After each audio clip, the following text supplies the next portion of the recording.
Morning.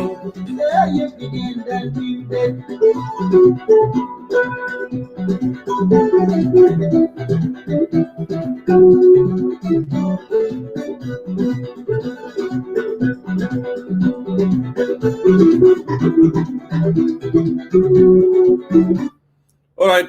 Good morning, good afternoon, good night, whatever you are. It's concerned citizen of South Sudan is live tonight, Saturday, October 24th, 2020. Tonight we are going to host Mr. Lualdao on our program here, the General Secretary of Internal Affairs of South Sudan United Front, and also a member of SOMA Leadership Council. General Lual was the former Minister of Agriculture and Forestry in the Northern Bahr al-Ghazal state, and also a former deputy of Lol State. So tonight, Very important topic here. We will discuss together. We'll go through questions. Soma in crisis. While South Sudanese people are struggling, continuing the suffering from lack of services, human rights violation, corruption in the country, the opposition are divided than ever. So we would like to shed the light what's going on exactly within the Soma. Why are they so divided? And I want to remind our viewers, as usual, we agree to disagree. We agree to disagree as usual, always. This is no spin zone. The Concerned Citizen of South Sudan is forum for all South Sudanese from all different walk of life. All political affiliation are welcome here to participate and be part of this forum and have a thrilled discussion with an open-minded. We do not condone any personal insults, foul languages, derogatory, or vicious attack on this forum. I cannot, we will not tolerate that. If you cannot abide by our guidelines, we always ask you to excuse yourself because this is not what you belong to. So I welcome all of you one more time. It is 8 p.m. right now in the nation capital, Juba. And it is 10:15 where I'm here now. And I believe it is 12 noon, 12:15, where my guest, Lualdao, which is Ames, Iowa, in the United States as well. So I welcome all of you all around the world to our very important discussion here tonight. So we'll be joined momentarily here by Ustaz Lualdao, and we will go through discussion, very, very important. And then after that, we will allow a few people to come and weigh in with their own perspective. So one more time, thank you so much for tuning in, and thank you for being part of Concerned Citizen of South Sudan as usual. And I would love as well to send a congratulation message to Brother Peter Biara Jack for earning his PhD from Cambridge University in UK, while the youth of South Sudan are continuing acquiring a better education. The uncles in Juba are dividing the share of the lion.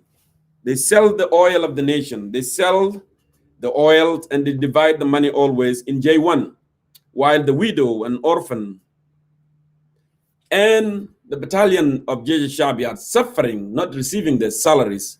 So that's why we are here to shed the light always and talk about the important issues that it is necessarily for our country to move beyond what we are in tonight. So again, welcome to Concerned Citizen of South Sudan. We'll be waiting here momentarily to have our guests, and then we'll continue. So we'll be talking about the Soma, the crisis in Soma. You are all aware that in August 30th, 2019, there was a Hague Declaration. Hague Declaration.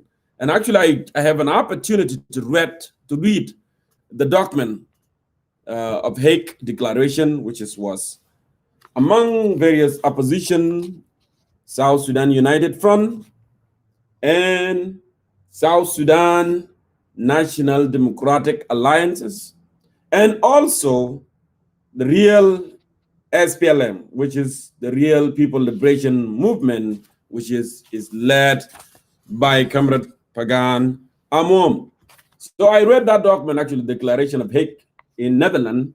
As I said, it was on August 30th, 2019. Wonderful, wonderful. But I do not understand why they wanted to divide it, divert from that wonderful document from Hague. I know there's a lot of issues happening within the Soma, and I was hoping for them, to talk more.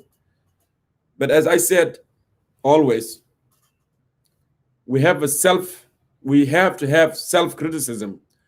So when issues happen within our organization, whether it is United Citizens for Change or South Sudan United Front or National Salvation or any other political or real SPLM, we have to face why things are happening. Because if you are agent of change and if you are working for change, you got to have the self-criticism, mechanism within your political organization. So tonight we chose to host the former Minister of Agriculture of Northern Bahar Ghazali State and also the former Deputy Governor of Lol State, Mr. Lualdao Maraj. So we'll be waiting for you here to tune in momentarily. And then, as I said, after that, if some other people want to come and weigh in, we will give an opportunity for some people to come and weigh in their perspective. While we are waiting for him, I hope everything is working fine for him. We don't want to have any issues with the network, the connections. We will move ahead. Please, I may ask you, the followers of Concerned Citizen of South Sudan, to go ahead and share this live broadcast so you can get there. For those who are not aware that we are live in early hours tonight, so they can share what we are discussing here tonight. Go ahead and please, it will not cost you anything. You just need to share it to your wall so other people can be able to see it as well. This is all thing that I'm asking you. While we are waiting for Mr. Lual, let me go ahead and play a little bit of music here, and then we continue. But please, go ahead and share it. It is so important. Go ahead and make a share. Let me go ahead and play a little book, and as we are waiting for Mr. Lualdao to tune in, and then we move on. Let me do this. I apologize for that commercial. They do that as usual. So let me go ahead and tune and do a little bit as we are waiting. And as I said, please share the live broadcast.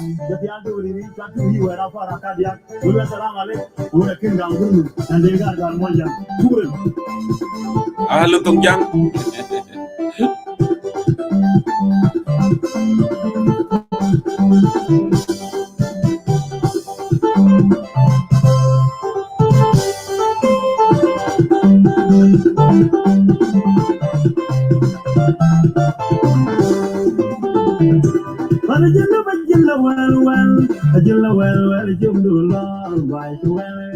واحنا هسه خاشين للشهر السادس ما صرفنا مواعيد.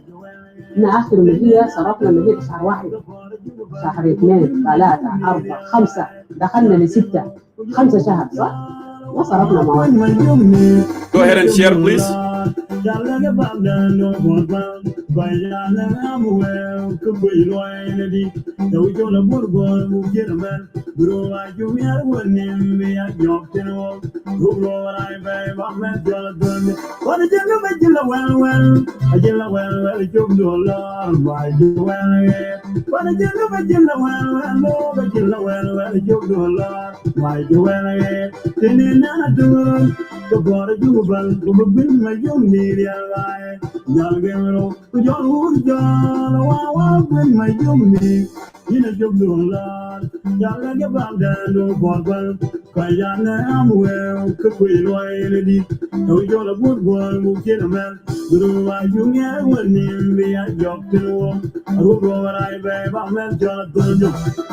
No problem, no problem. Just go ahead and share it. Okay, let me go ahead and put this. If you have had time getting that, and then I may do this.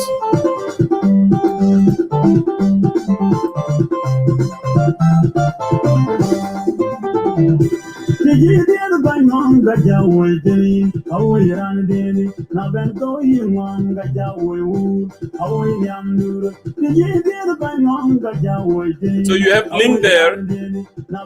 You need just to click on that link and it will route you here.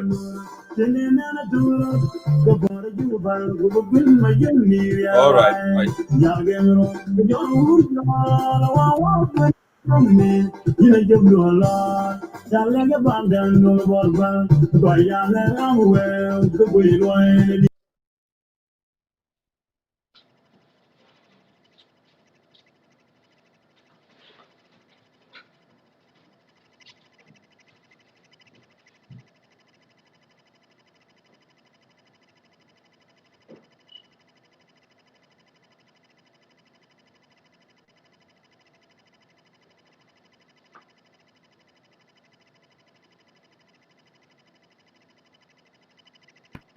Here we go. I apologize. As I said, Mr. Lualdao, I was introducing you to our viewers in a little early here tonight. So welcome to Concerned Citizen of South Sudan one more time. I really appreciate you for taking time and coming to speak with the people of South Sudan in this very important topic tonight. As I said, our topic tonight, crisis within the Soma. So thank you one more time. And if you want to say something before I move on, I yield the floor to you. Hello, morning, Dunkor.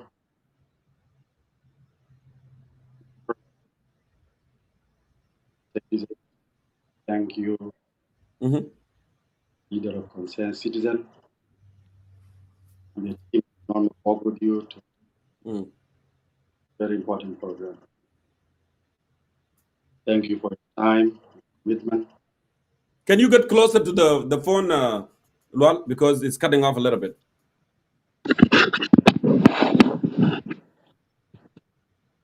Yep, that's perfect. Get closer like that. Yeah.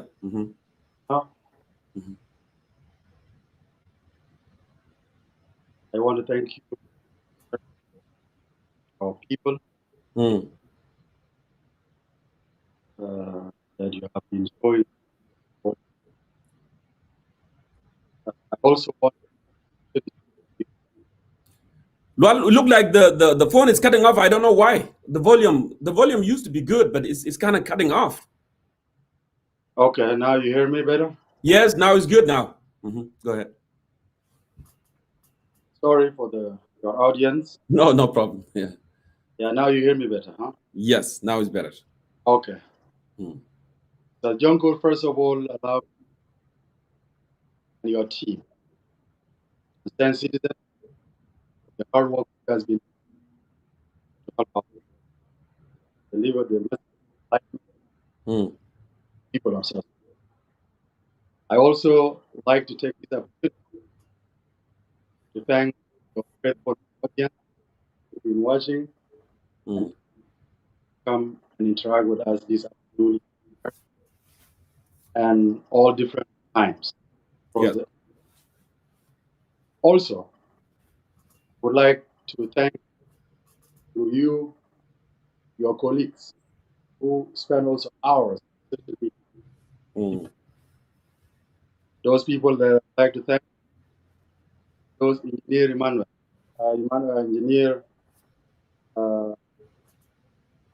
Edwin. Edwin, I check. He's doing a great job to elect people. I would also want to thank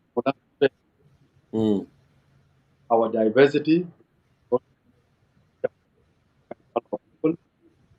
Also like to thank who are doing a lot. Well, that being said, I would like to also onset to make it very clear the issue that we are going to discuss here, whether Soma, whether the issue to do that, whether whatever issue. Before I let me make it very clear that there is a break in the volume. I don't know why on the voice. And just do your best, Lual, get close to the camera. Maybe that will fix it. Just get close to the camera. I think that will fix it, yeah. And actually, you don't have to use the, okay. Yeah, you don't have to use the earpod, you know.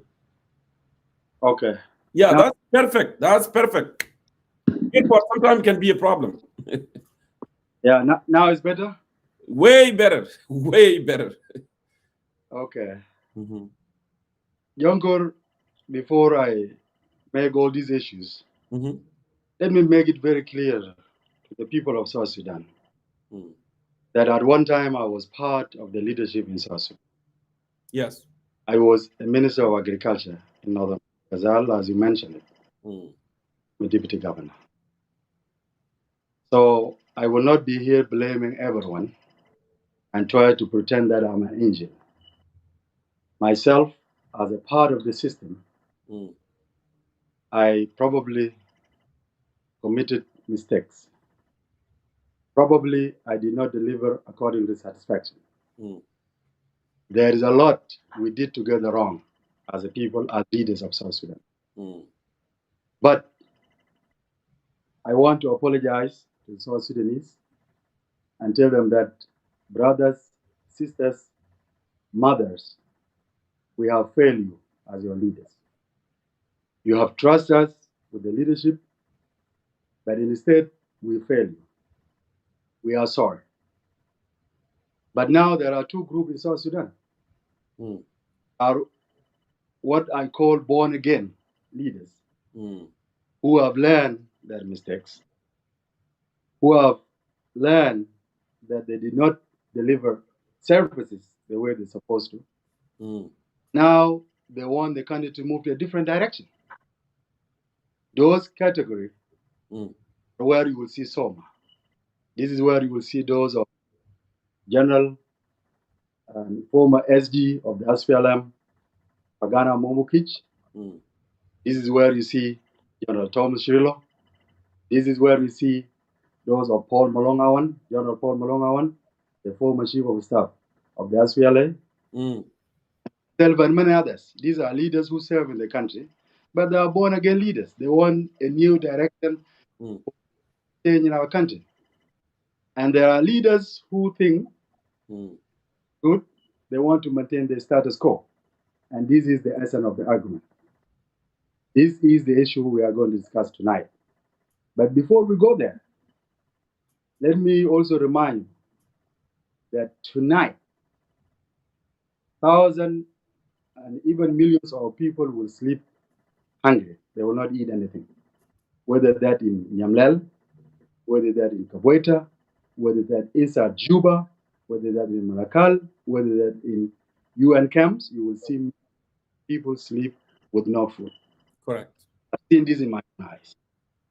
Not only that, you will see a widow. And let me give you an example. As you know, and you come from northern Bahr el Ghazal. There is a widow that I met when I was a deputy governor in Lawley State. This woman told me that he has 5 kids, 5 boys. All of them joined the SPLM. They left all the way from northern Bahr el Ghazal to Bilfa. You know what happened? 3 of those boys were killed around Equatoria. Some of them were killed in Malacca. 2 of those boys made it back to northern Bahr el Ghazal. One of those boys was also asked to go back again, killed in Torit, 2003. The 5th boy was killed when the Maralin attacked our people. The boy went, fought. You know what this widow is telling me? She's saying, okay, I have lost all my boys, but I was hoping one day South Sudan will be free so that our people are free. So in 2011, she was very excited that although I lost all these boys, these kids died for something more important than themselves. And because of that, she was happy. That woman, in 2017, when I met her again, devastated. Because you know why? There is nothing that she saw ever change in the area. In northern Bahr el Ghazal, in the whole South Sudan, if you go today, there's no roads, there's no hospitals, there is nothing. Nyamlel, Kabweta, Yambio, Malakal, everywhere you go, remain the same. So why our people are suffering? Who is leading us all this time? It is us, the leaders of South Sudan, including myself. And that's why I apologize. as a beginning and the introduction of myself. If you go today in the small markets, if you go to Konya Konya, the women of South Sudan, you will see thousands of them. You know what they are selling? They are selling very simple stuff. You will see a woman sitting selling a very small commodity that at the end of the day she could not even make 100 pounds. And you see what happened? The kids would sleep. So today, Yonkor, I will be happy to go with you and address a lot of issues that you will be mentioning.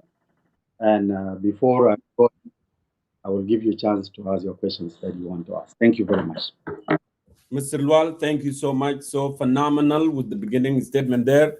I really, really appreciate you one more time for coming and interacting with the people of South Sudan tonight here through our forum, the Concerned Citizen of South Sudan. Indeed, people are suffering, and suffering is not stopping. While the oil money has been divided in J1 to enrich those cliques, those surrounding of President Salva Kiir. So, Mr. Lual, you point out very important keys, issues here, suffering that our people are going through. And at the same time, the opposition, they are not taking this opportunity to unite themselves and address the real issues that our people are facing.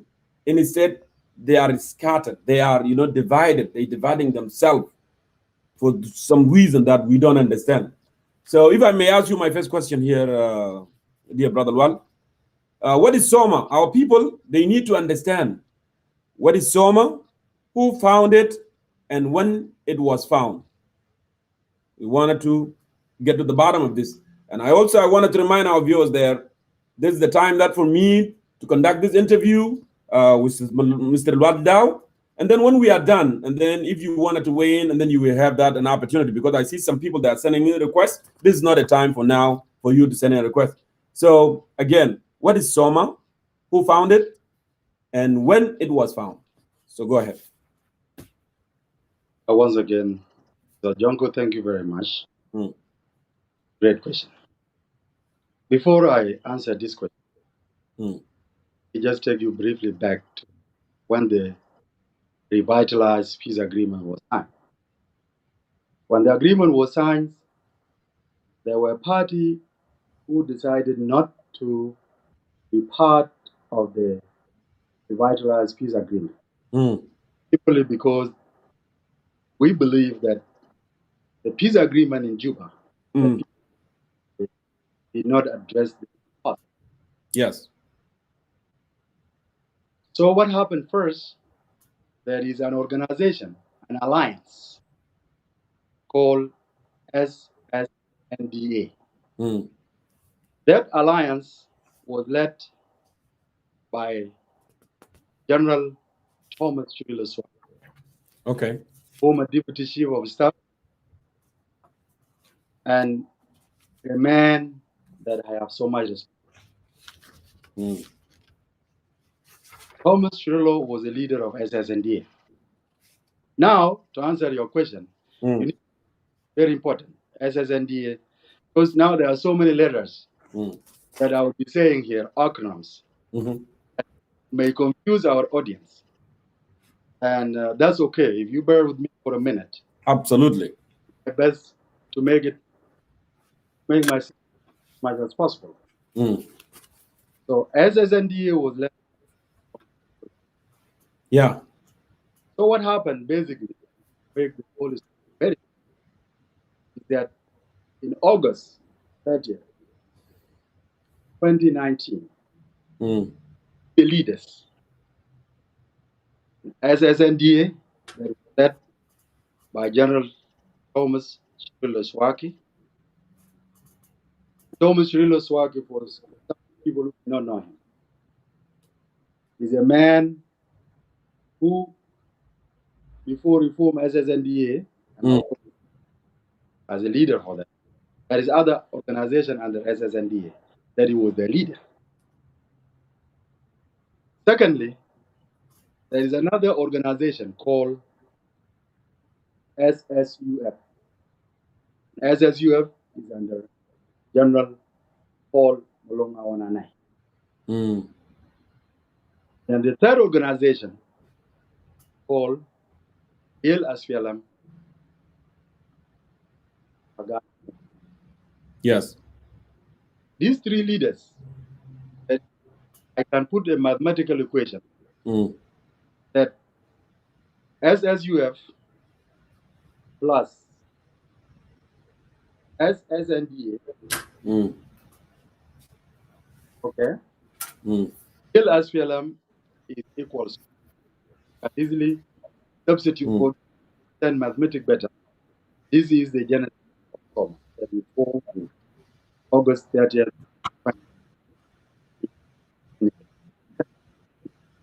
Yeah. Get close one more time because it looked like, it's cutting off again. The three leaders that I mentioned earlier, who are these three leaders? These are the born again leaders who were part and parcel of the SPLA liberation. These are the people who saw that things are not going the right. So the first one, just to refresh it again and make it very quick, is General Paul Malone. General Paul Malone was a former chief of staff of the SPLA. He's a great liberator. He's a war hero. He's a man who dedicated his life to free our people. You know him very well. He's a leader of SSUFA. The second person is General Pagana Momukej, also great leader. He's a freedom fighter. He's a man on his 20th. Pagan left his school and dedicated his life for the to liberate our people and make sure that the people of South Sudan. And we have seen what Pagan did during the negotiation in 2005. We have it during the celebration of our independence, and we have seen what he did throughout his life. The man dedicated his life for the people. And the third person is General Thomas Swaki. Thomas Chirilo Swaki is a man who left his comfortable job. He was one of very few South Sudanese who made it to military college. He left his comfortable job in Juba in 1992. Who doesn't remember what Chirilo did? Him and those of Agustino Jadala, many other South Sudanese coordinated with the SPLA in 1992, and they almost captured Juba. This man, regardless of the differences in Soma, let me make it very clear here, I still have respect and admiration for him.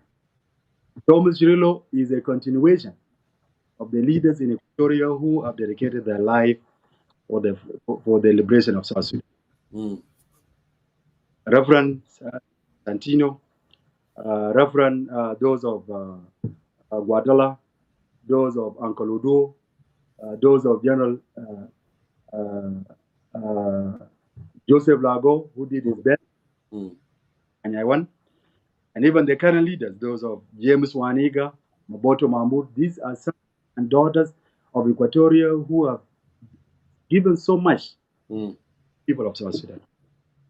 General Thomas Chirilo is a part of their leadership. But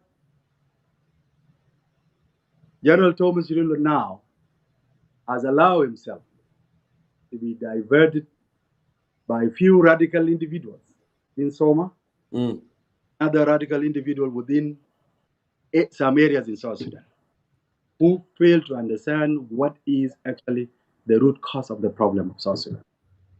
And that will lead to the differences we have in Soma. So that is the formation of Soma, as I put it. Soma, you can easily put it as equation that is SSUFA plus real SPLM plus SSNDA is equal Soma. Okay. People of South Sudan and people who are watching need to know. So when you say you are talking about this, I don't know if our viewers can see this very well. You are talking about this? Yes, exactly. That is, you have narrowed it exactly down. That's exactly what I meant. If you see that equation, that's the genesis of Soma. SSUFA plus SNDA plus real SPLM equals SOMA. This is 3 leaders. Okay. All right. General Thomas and SG Paganama. Anybody who claims himself to be a member of the SOMA leadership is dreaming. Is somebody who just wants to advertise himself as a leader. Plus cannot be a leader at the same time. I cannot claim I'm a leader. I'm a member of leadership. There are 3 leaders that form the SOMA. Now, the people who are watching today need to know what is in it for you as the people of South Sudan. The SOMA was formed to achieve the following to the people of South Sudan. 1, this is very important. Yonkor, our people, South Sudanese see themselves, and leaders included actually, these themselves, what they give priority is a tribe. Everyone would like to talk about his tribe and their region, the region they come from. And then South Sudan last. No, we in SOMA, we said no. All of us, whether you are from east, west, north, south of South Sudan, we have to give priority to Sudan as number 1. In other words, we need to build a nationhood where you see Lado, where you see Deng, where you see Galwak, where you see Nyalwak, where you see whatever as a South Sudanese and nothing else. This is the genesis of why we formed SOMA. That is one of the reasons. So we are really advocating for the nationhood, the nation. And that was the reason we fought the war of the so that we become free and build ourselves. This is the reason I said we are born again leaders, because we think the country differently than what it was. That's 1. 2, and this is very important, we need to celebrate our diversity. If you see 64 tribes that people are saying in South Sudan, this is good for all of us, because if we have this tribe and tribe and tribe, all of us celebrate that and see as things, not something that divides. Now, if we celebrate ourselves and we see people of South Sudan, then what do we need to achieve in order for this to happen? How do you do that? That's why we formed SOMA, to make sure that we transform South Sudan into a new republic that is anchored in a strong, viable institutions. This is what we are missing, really. What is institution? Number 1, Yonkor, you know this. You know this, what I'm talking about very well.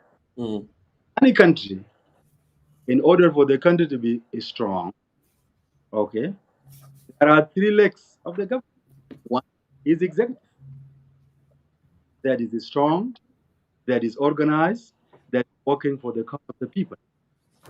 In our country, the problem with our executive, which is led by General Salva Kiir Mayardit, and this is the root cause, really, for the conflict of South Sudan. First of all, if I may disrupt you here a little bit, I see one of the brothers, wrote a comment and said, actually, SSNDA is an alliance of different political parties. I have the document in my hand, which is, you mentioned 3 leaders, who is General Thomas Cirillo Soka, and then also the representative of Real SPLM, Comrade Pagana Momokai, and also Paul Malong Awan. So what is your response when someone say that, no, actually SSNDA, it is an alliance of political parties? What would be your response in that case? Thank you. I will let me respond to that quickly. I will go back to my point. Okay. Yonkor, one of our challenges, we don't have media where so sometimes our people are not informed. I will refer them to Hague Declaration. If you look at the Hague of Declaration and you have it, You can publish it through your concerned citizens. People will see. Mm. NDA, as I put it, was an alliance, yes, of 4 political parties. Mm. Actually, we came together. That alliance of SSNDA, Mm. it is an alliance within the Mm. the biggest alliance, Mm. the whole opposition of South Sudan is so, and that's where SSNDA come as one entity that is a signatory to SOM. And then we have real SPLM and we have SSUF. If I can show you I don't know, my internet will do it, but there is 3 signatures. I do have 3 signatures here. We have. I don't know if our viewers can see that or they cannot. Yes. If you hold that that Hague Declaration was signed by 3 signatures. You find General Thomas Cirillo as NDA. Will find you can be a witness there. You jump. So we came together as SND and the Thomas, SSUF, and Real as well. So that is a quick response to my brother who asked that question. But to complete my point, and could be a little bit long. Continue, yeah. I want to do it is that I want the citizen to know why we form SOMA. We form SOMA for you, the people of South Sudan, for a widow that is suffering, or a freedom fighter who is going months and months. That's why we need people to know that.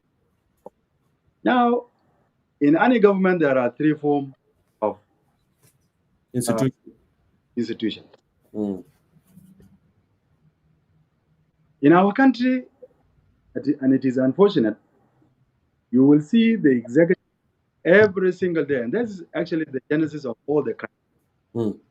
Mother of the crisis of South Sudan can go back to the issue of the Article 1. You will see it read together. You will see this is Article 101, read I or whatever. Okay. Do we hereby issue this? President doing this? This thing is become a song in South Sudan. This Article 101, the president can do anything. That's why we said no. We need to form SOM, so that the president of the country, his powers, his mandate be limited to certain things. So that for the whole country, okay, and to be accountable and respect the constitution of South Sudan. That is one. And this is something to do with institutions. Secondly, legislature. If you see our members of the parliament, they were 170, then became 200, and now through this agreement, they are 500 and something. This is something, if I tell you, if you go to National Assembly in Juba, there is some of them, they don't even have seats. Okay? What do you want to do with all these 500 and some who don't even have an impact of the country? A legislature should have the power to call a minister to the parliament. It's a month. Make sure the minister is delivered. Now that assembly, and even the assembly to be formed, have no power to call any minister. So we have a legislation that we need through SOMA, and this, if it's not done, this agreement between us and the government is to make sure that a member of parliament, even if we have 100 members of parliament, even if we have 50 that have power to call the minister to represent the people of their areas, okay, in a national assembly, if we could do that, Yonkor, our country. The third thing is judiciary. In South Sudan today, the country is very much functioning without judiciary. You see Maulana Sharaj only coming in to swearing in ministers, swearing in vice president, all these 5 vice presidents, that's all he does. After swearing in, not doing anything. And there is no country that will function without judiciary.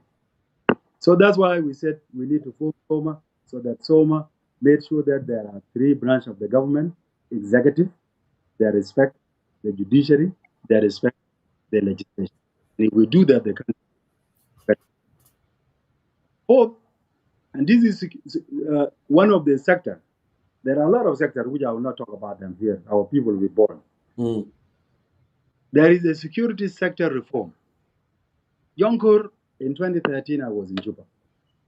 What I have witnessed, the killing and the suffering that I saw, our people killing one another simply because of the crisis.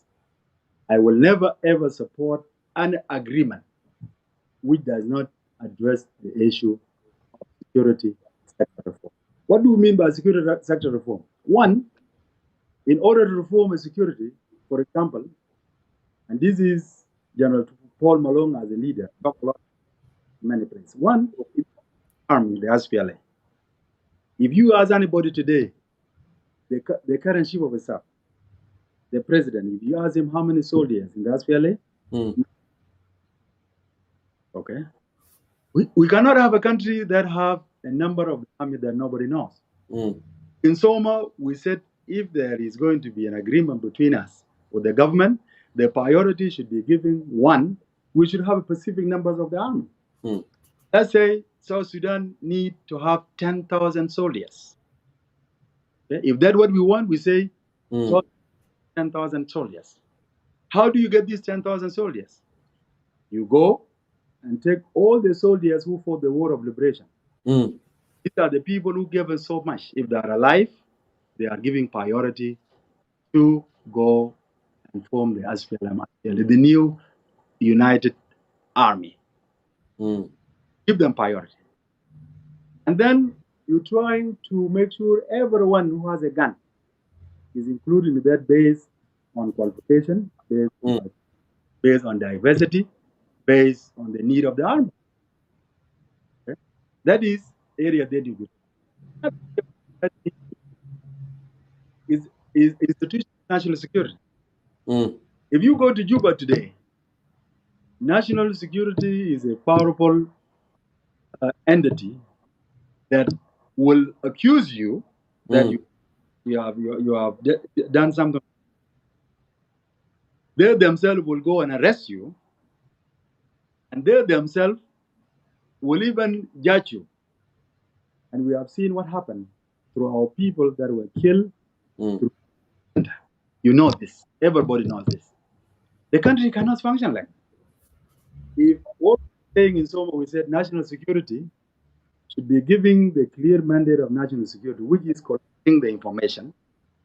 And if it is found that John Kormayol, or for that matter, Lual Dow has commit something that is national security, then this file will be referred to the police and the judiciary, and I will face, or you will face justice. And if the judge found me that I have violated and compromised my country's security, then I will face justice accordingly. But today in South Sudan, the institution can do whatever they want. This is what we are saying. There is a need for security sector.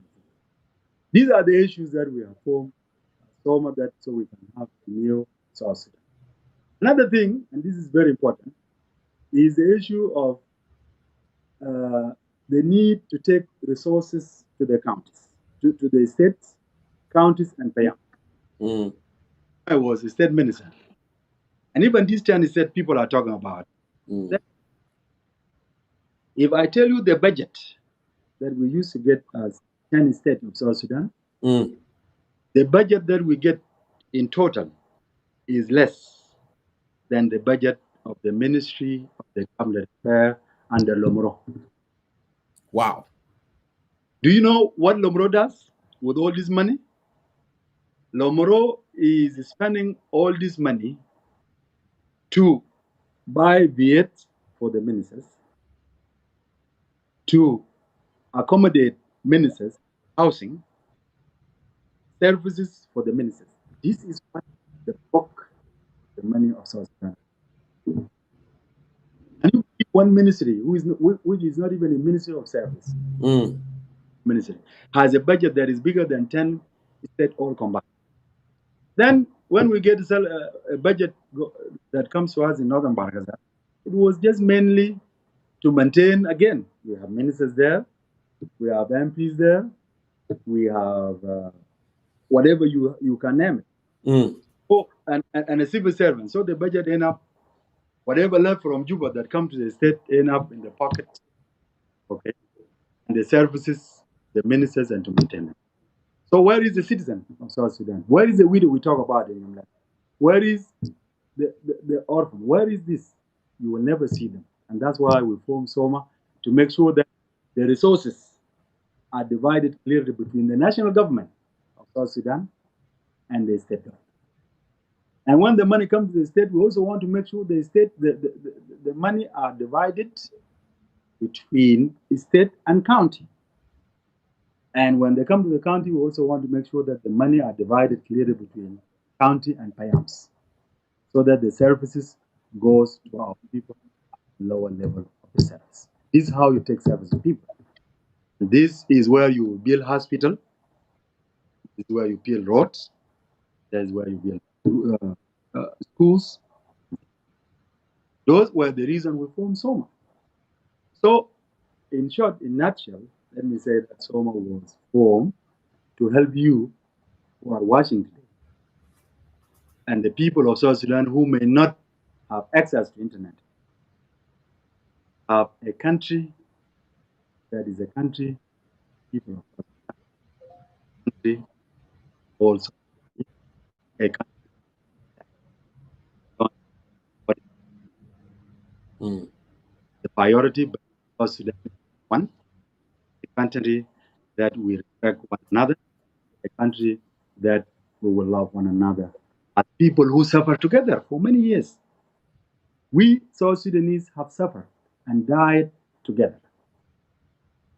The oppressor that affect all of us, the Jalaba, did not separate between Dinka, Nuer, Shuluk, Zande, or any tribe. Has killed all of us at once.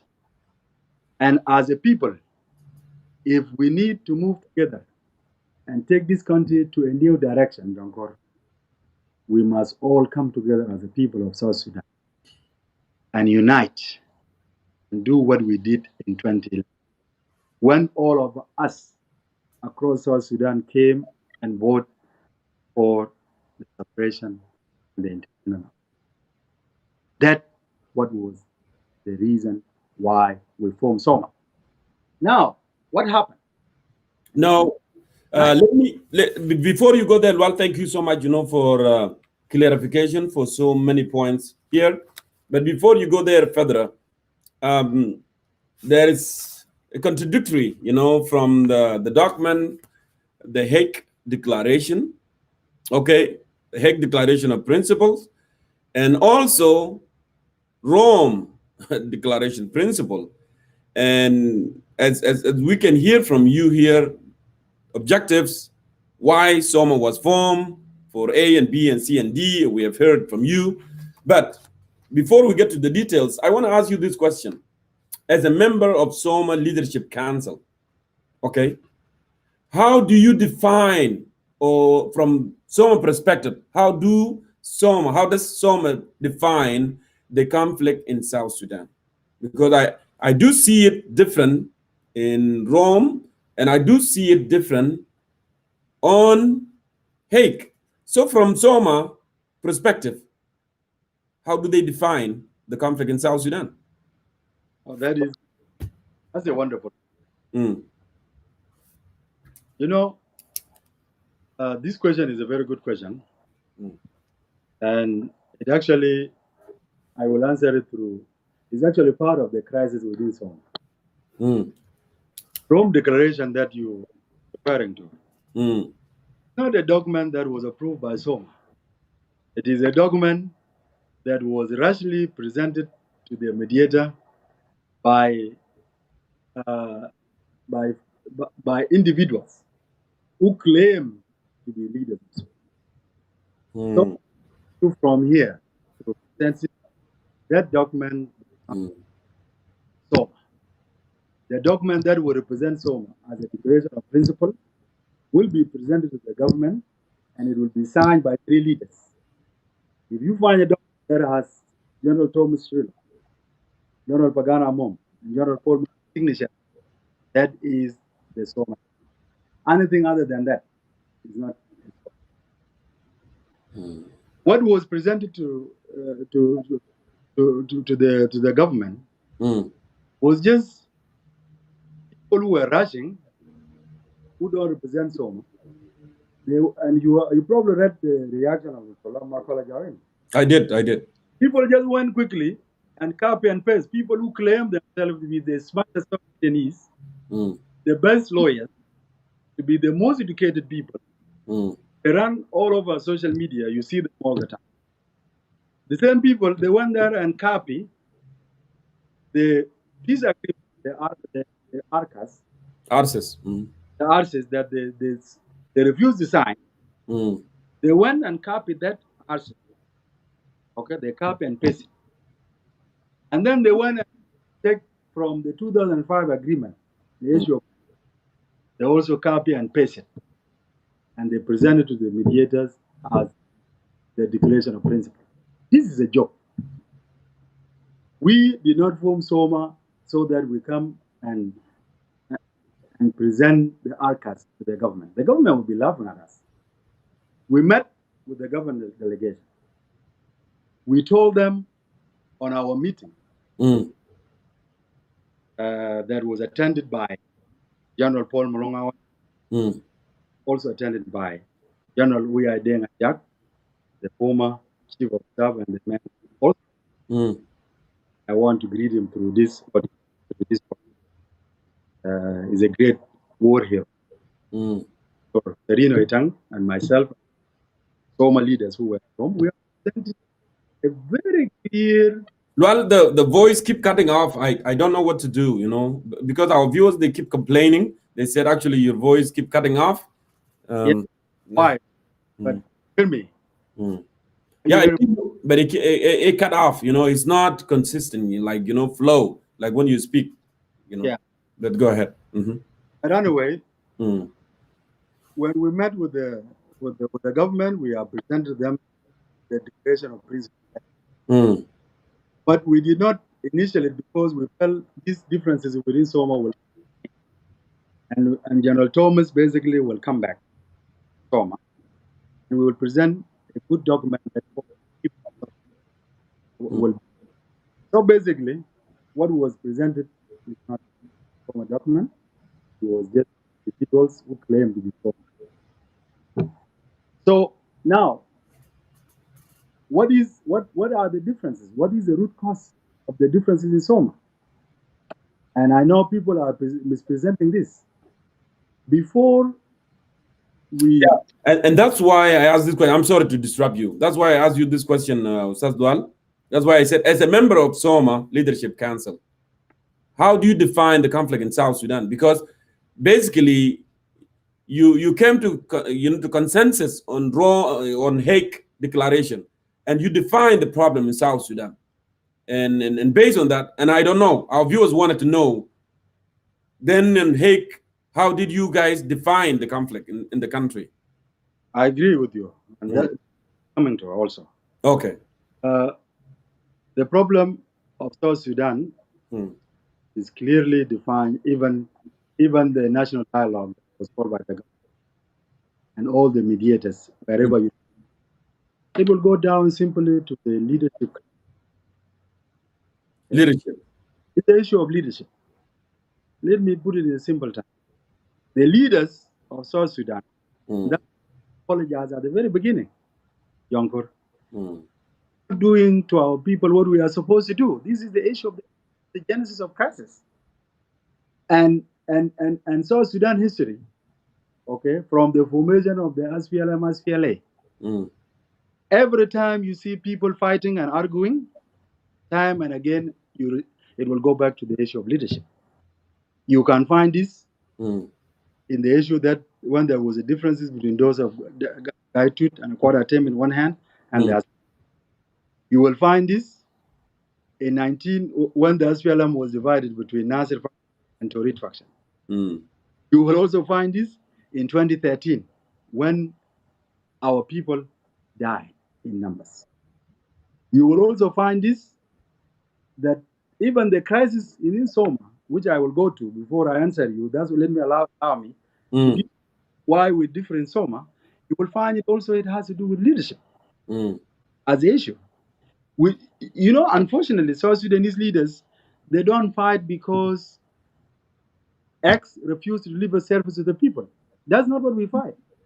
Or education or what. No, people always fight over, I want to be this, I want to be this, and I want to be this.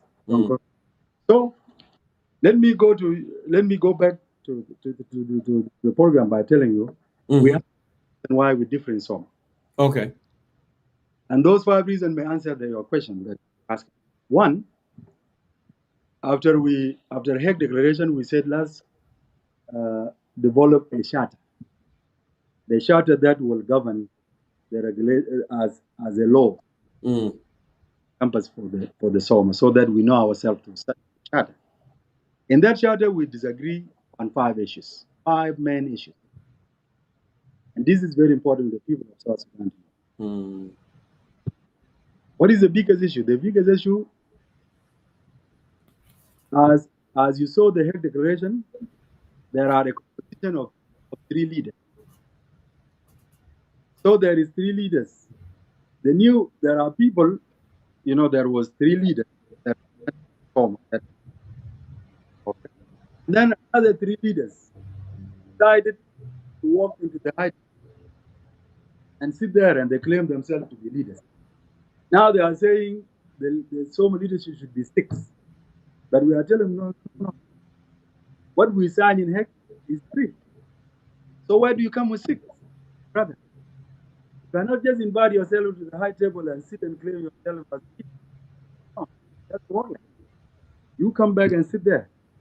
When your time comes as a leader, you will be invited. Okay? This is one of the crises. Okay? Leadership.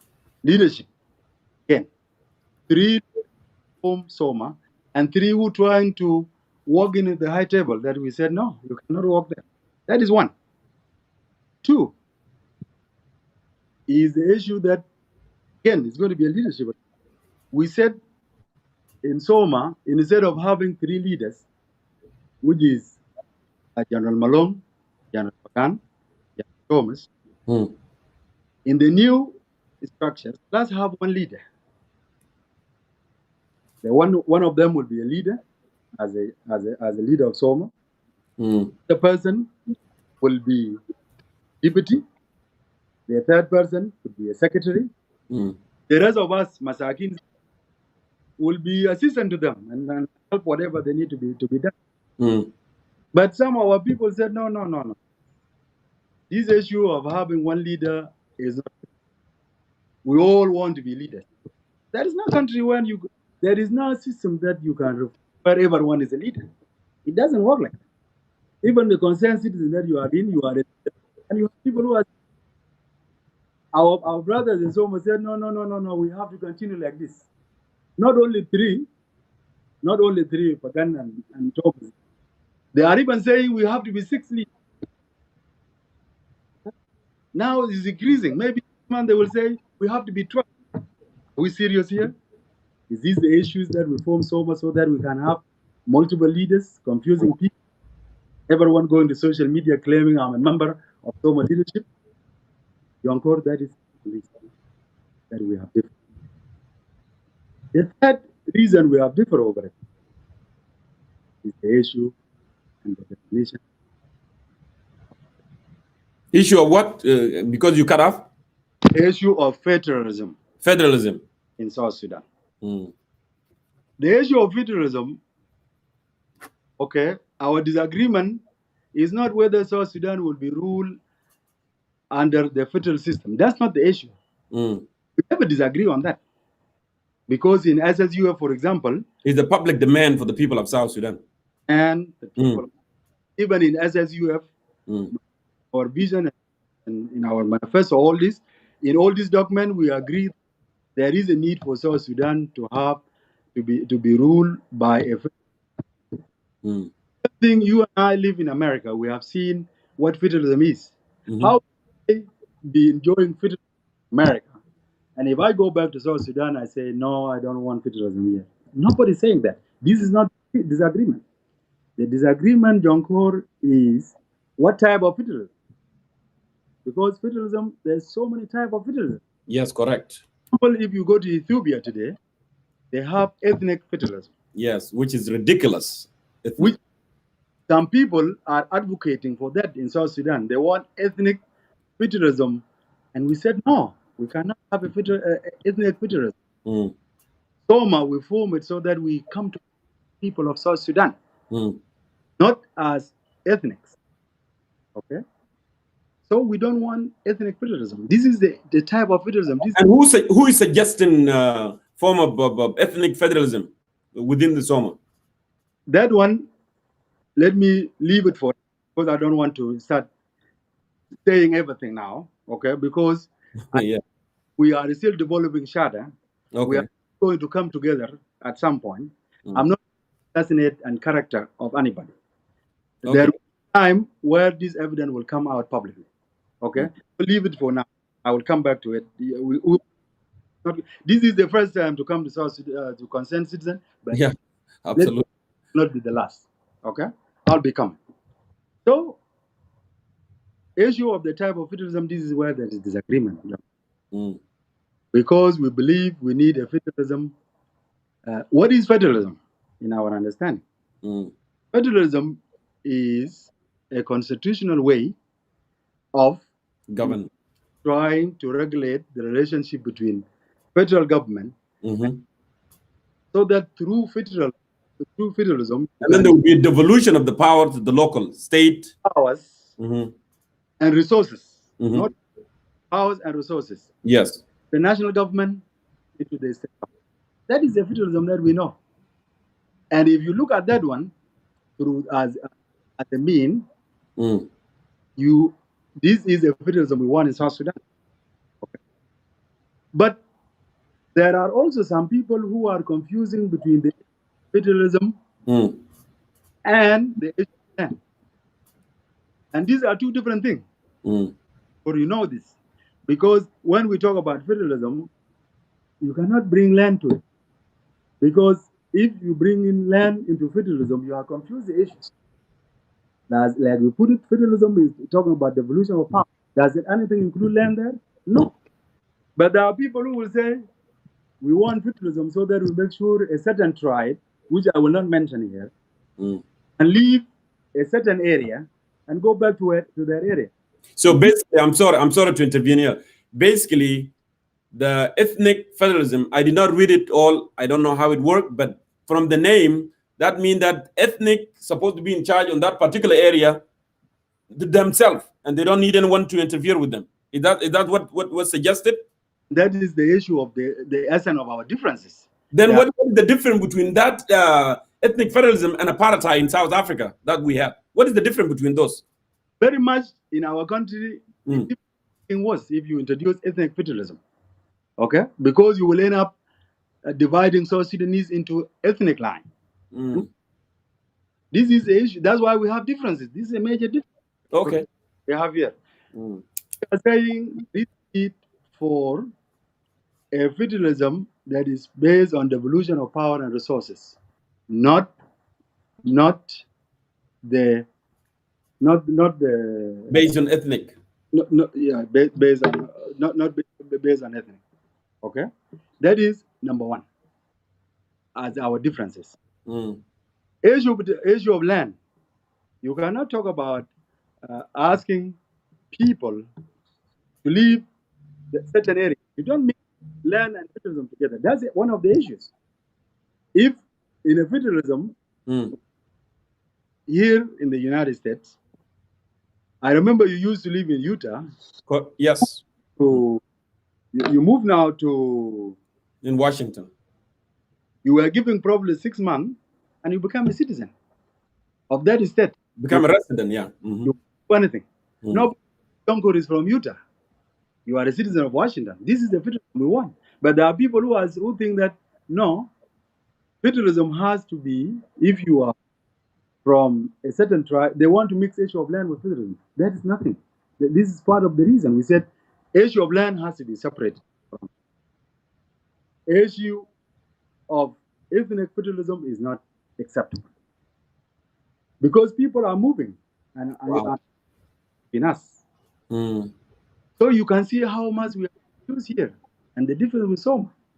Okay, because if we try to mix land, the people, and federalism together, they don't work. That's why we have problems, Brother Junko. So this is the differences.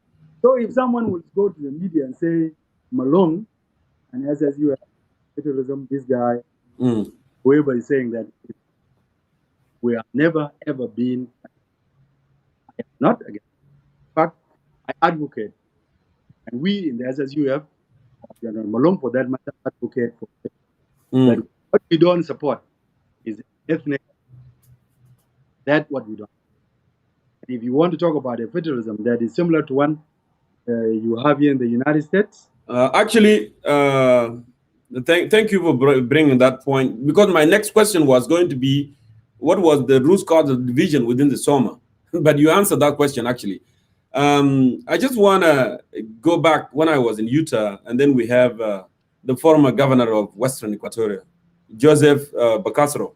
He came, and he had an opportunity to speak at the University of Utah, and I attended. I was one of the people that attended the rally there. And actually, I asked a very straight question that, Mr. Governor, you have been advocating for federalism. What form of federalism are you advocating for? All right. He did not give me a clear answer, but at the end of the day, he gave a little glimpse by saying that there are different forms of federalism, but the one that in the United States is not going to work for us. And I said, which one then are you looking for? The Germany one? Ethiopian one? Yes. And actually give me a glimpse like, Ethiopian one. To be clear, I personally, I do not support any ethnic federalist system, because that's going to divide people of South Sudan more. And as I am reading the Declaration of Rome, of Hague, actually, you all talking about the unity of the people of South Sudan. Yes. So why then bringing in division? Why you want to divide people? The same, strategy that Salva Kiir had used to divide people of South Sudan along the region, along ethnic line. Why would you want to use it? And you are a reformer. You want to reform to bring people of South Sudan together. Yes, John Corey. The regime is dividing people along ethnic line in order for them to survive and remain in power. Why would you want to do it? Yes, John Corey, I agree with you. And so do I. I never support it. But John Corey, there is something I also want to bring to your attention. The people who are calling for ethnic federalism and people who are calling for the issue of land and complication, you know why they do this? As someone who lives in Juba, there are mistakes that are done by certain tribes. They are corrupted, yes. Those practices are the reason you will see some of others calling for ethnic federalism. For example, there are some chiefs that in Juba, okay, they went and, in Juba, I went to Juba in 2008. So I went to the Ministry of the Physical Infrastructure, submit my application. I said, I need a plot. Okay, give me a small plot so that I can build my own Rakuba so that I can stay there. 2008 until when I left Juba in 2017, I have never gotten a response. Okay, someone took my application and just threw it away. It's not only me; it is happening to so many South Sudanese. So what did they do? Some chiefs decided to just allocate a certain land in Juba, and they divide that land to themselves. Okay, those people who did that, to be frank with you, they are not from Equatoria. They are from other regions of South Sudan. If this is happening, if we do the same thing, let's say Thomas Chirilo become a president of South Sudan, Mm. 10 years from now, for example, Mm. and the people of Equatoria, because Chirilo is from Equatoria, they go to Rumbek and they allocated a certain land and divided themselves. You think that will be possible? No. So if it is not possible in Rumbek, or it's not possible in Akon, or it's not possible in Awul, why is it possible in Equatoria? Cuba. That's why some of our brothers in Equatoria a radical line by saying if these people are doing this, then it's better for these people to go to where they come from. That's why this is where the ethnic federalism is coming from. And if you want to condemn ethnic federalism, you also want to condemn those behavior of those people. Absolutely. Absolutely. You are fair. But we are telling them, my brother, yes, these are mistakes. Please, let's not divide ourselves. Let's give ourselves time. We are going to address these issues. Okay? So that is the background that just I want to give you as someone who lives in Juba. If you want to condemn the behavior of people who are calling for ethnic federalism, also be willing and ready to condemn people who are mistreating certain tribes, for that matter. Okay? Leave that aside. This is not the topic. We are here. Correct. The other issue that we differ upon when we are on the issue of federalism, we said the definition of federalism has to be very clear and be specific about it. Because if you look at the Hague Declaration, it was very clear what type of federalism we want. But some of the leaders decided to deviate from that. Okay? The other issue that we differ, and we said we want to put this, because I was attending SOMA Leadership Council meetings. And what I'm telling you now is what we discussed for 7 months before all this happened. 7 months, 7 good months we are discussing this. Okay? We said it has to be put in the guideline that any leader of SOMA, whether is in the leadership or just a member of SOMA, make sure that when you go to social media or you address the people of South Sudan, don't mention any tribe. Okay? We said it has to be a law. It has to be written there, don't mention any tribe. Because what is happening, there are some leaders in SOMA, and you are aware, they are confused and they think the problem of South Sudan is a certain tribe. And they will go and attack that tribe day and night. We said, Ajama, this is not right. The tribe has nothing to do with what's happening in South Sudan. Individuals are the ones who are responsible for this.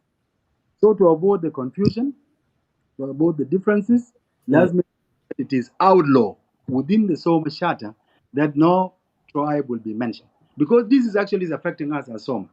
When we have a certain tribe, okay, this is the message of the government.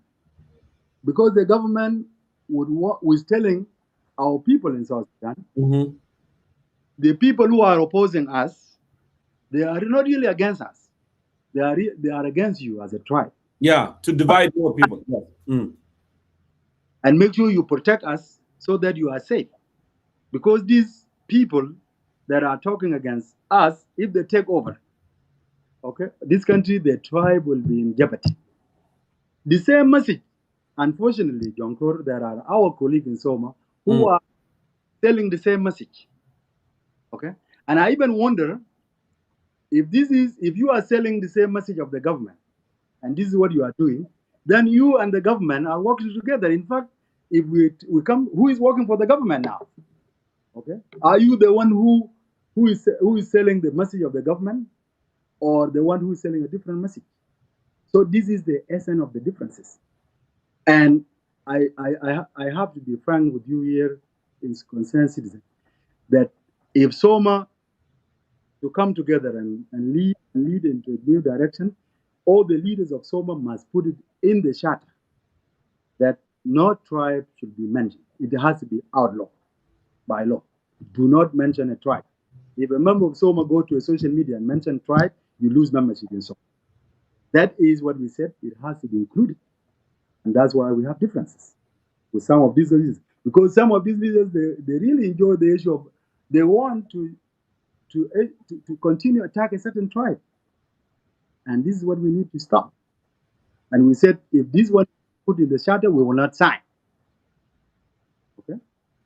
The other issue that you also mentioned, issue of a local agenda. Every area has their own local agenda.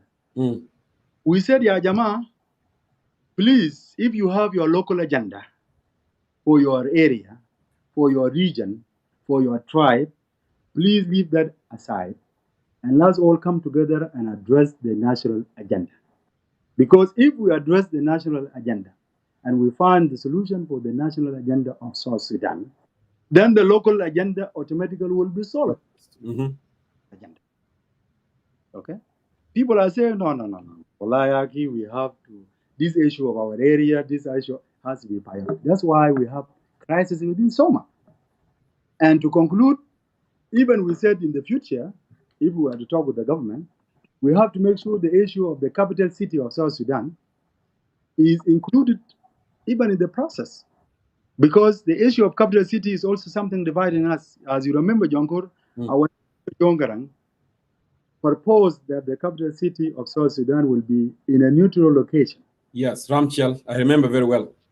Will include all South Sudanese. We in Soma, we believe will be a solution to that.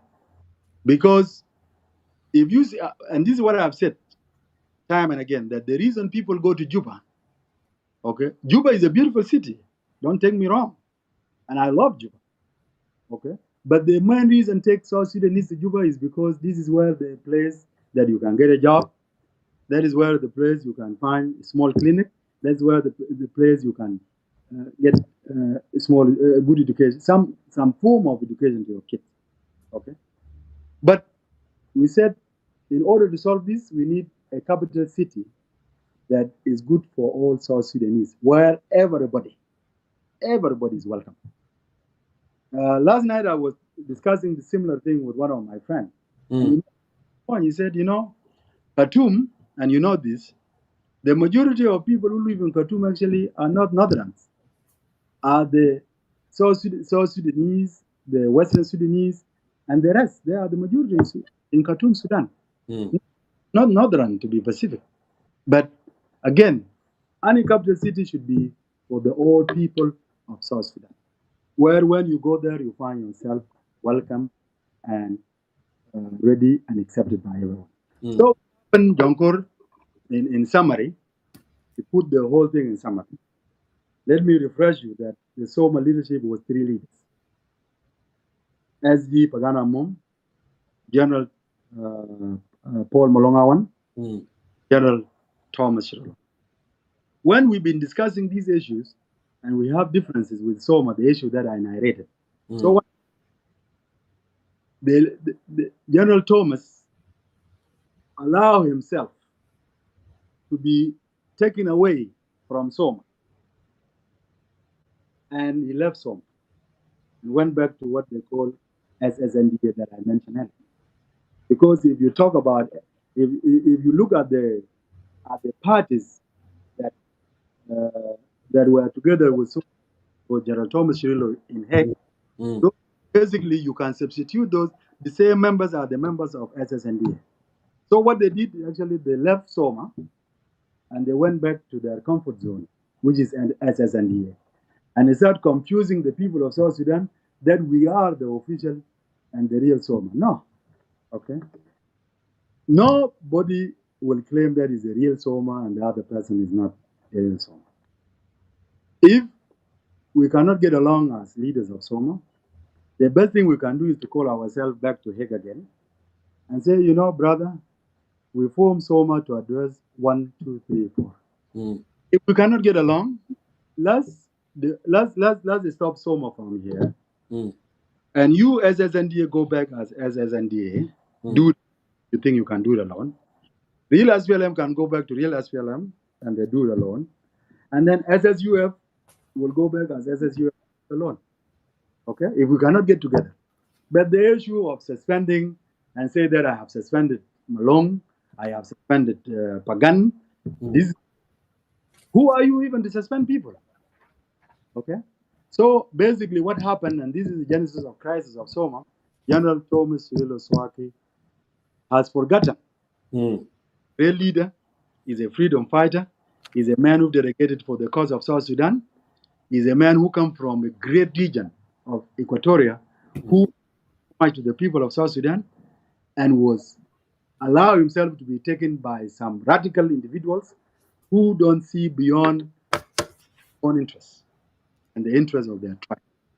This is not Thomas Cirillo that I know, and let me appeal through concerned citizen that General Thomas, please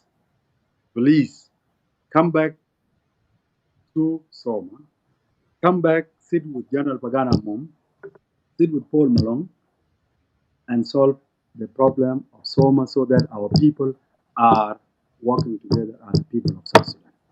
Because the level thing reached in South Sudan, Yonkor, no single person can do it alone. We all have to come together in Soma. We all have to come together in South Sudan, including the government, by the way. We all have to come together and make sure that the interest of the government is, number one, the interest of any political party or any person is outside of the equation, so that we, as people, as the people of South Sudan, and this was the reason we fought the war of repression. Thank you. Thank you. Thank you, Lual. And actually, I would like to follow up with this since I have so many questions here. But with this issue of ethnic federalism, this is a very crucial issue, actually. And as I asked you from the beginning, how do you define the conflict in South Sudan? And actually, it looked like in Hague, August 30th, 2019, which is last year, 14 months ago, it was defined clear. But I have another document here in my hand, which is I highlighted. This is a Rome Declaration, which was a couple months, this month, sorry, 2 weeks ago. I wanted to read here actually something short from Hague, which is said, we are aware, the Republic of South Sudan, fully aware of the dire need of sustainable human security and just peace in South Sudan. Okay? That crisis in South Sudan is a political in nature. Correct? Which is, you mentioned that it is a leadership, it's a political in nature. Thus, require a political solution. And that no military solution can achieve lasting peace, stability, and establishment of a new dawn of democratic dispensation. So it's clear here from the Hague Declaration that actually the problem in our country is political. It's the political leadership, injustice, inequality, okay, lack of services, the four evils that we mentioned in our own organization. Now come here to Rome Declaration. It's diverted pretty much, which is, I keep asking a question that I'm going to ask you later. I want to get an answer. They define it in Hague that it's a political, the issue in South Sudan, crisis is political. But in Hague, they went to different directions, saying that the conflict in South Sudan is ethno-politically motivated. مشكلة ذات دوافع عرقية. Okay, so the conflict in South Sudan is ethno-politically motivated. So I wonder here, whoever wrote this document, what does he want to accomplish? And it's a good question, Jankor, but let me reaffirm it to you. When there was differences within Soma, I told you, General Thomas Cirillo was taken away by some radical group. And they went back to their comfort zone, which is SNDA. And because they left those of General Pagana Mom and those of General Paul Malone, who see themselves as national leaders of South Sudan. They went back and they went to their comfort zone. And in that document that you are talking about, okay, they deviated from Rome Declaration. They deviated from the Hague Declaration. Okay? The Hague Declaration, this is what we signed, that has 3 signatures. Okay? Define that the crisis in South Sudan is a political in nature. Yes. And I have it here. Does require a political solution. And to continue with it, there is no military solution can achieve a lasting peace. Yes. Stability and establishment of a new dawn of our democratic dispensation. Dispensation. Hague Declaration. When Thomas allowed himself to be taken away by radicals, people that I call radicals, okay, now they went and to find the problem in the way we don't even know it anymore. This is not SOMA. And I told you, this document that was claimed to be a SOMA document is not a SOMA document.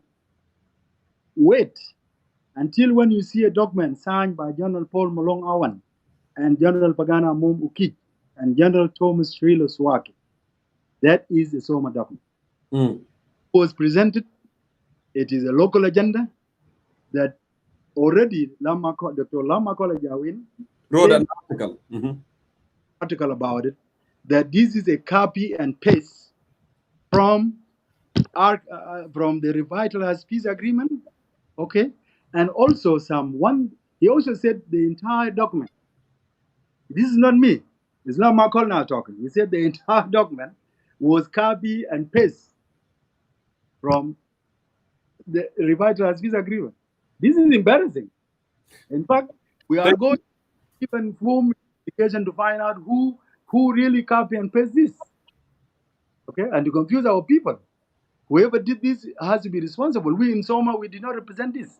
When we met with the government, we said we felt the problem of South Sudan is the crisis in South Sudan, political in nature, that requires a political solution. Okay, this is what we told the government. And we are not going to initial anything. We are not going to spend a lot of time on this. Give us the time. We are going to come together as leaders. So we are going to come back with a clear agenda that all of us agree.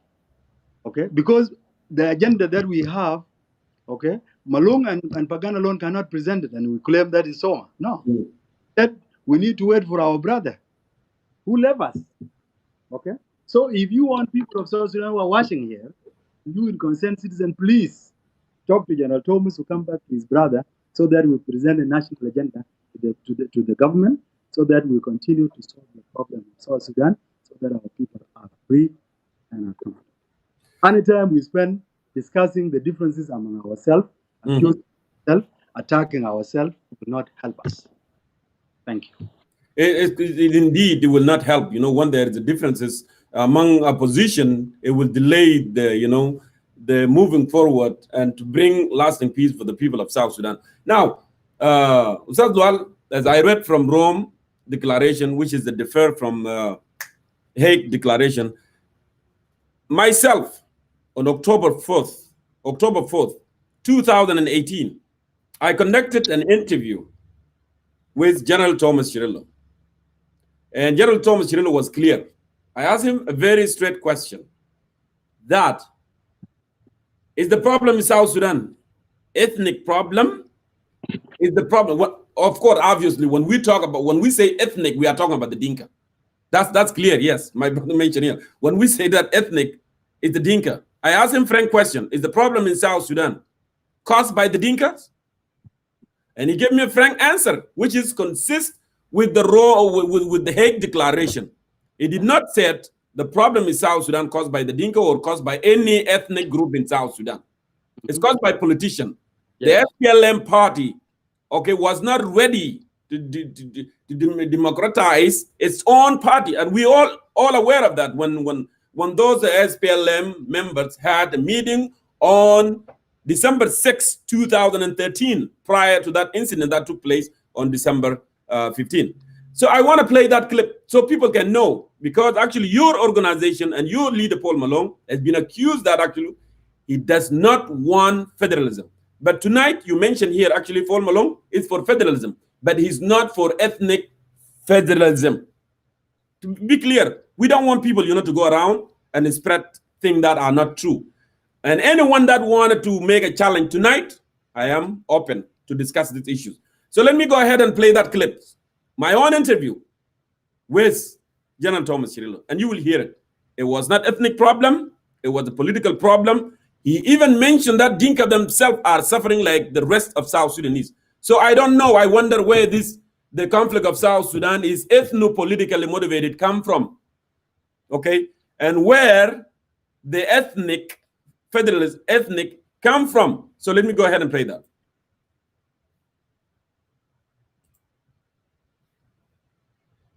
Thank you. Thank you so much. Now, coming to my next question here, General Thomas Cirillo. Many South Sudanese from various communities blame the political problems and violence on the Dinka tribe.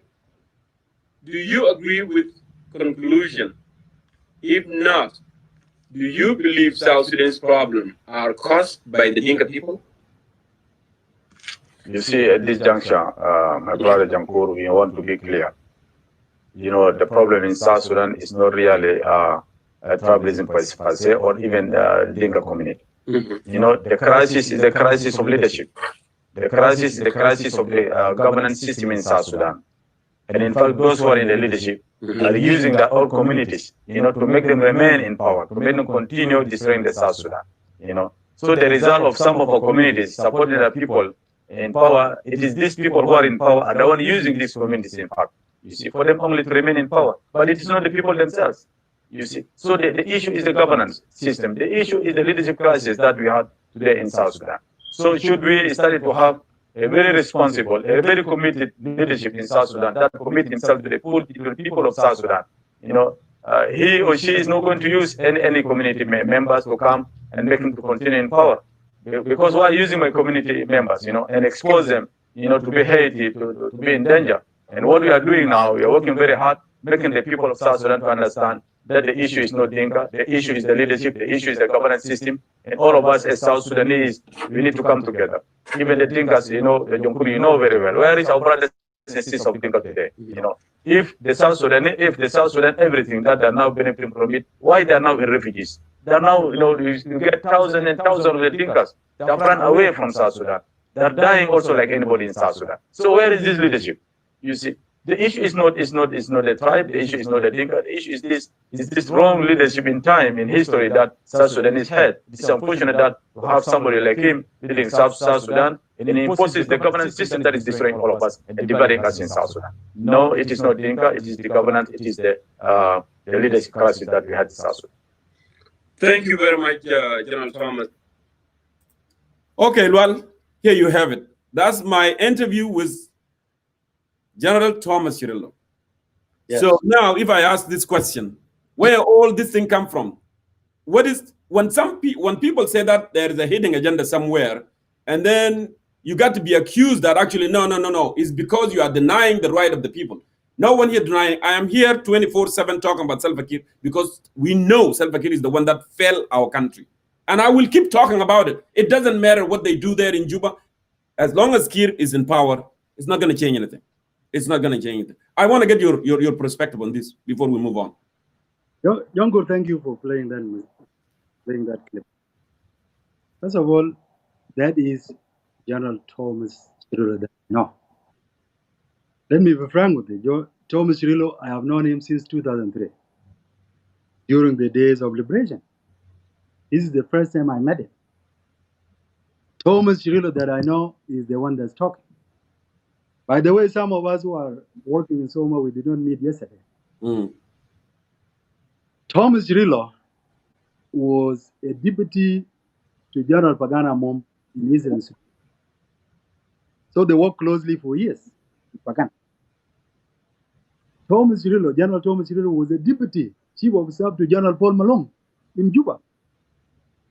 So they worked for a very long time. What I'm trying to say, I'm trying to say that these three leaders, they did not meet yesterday.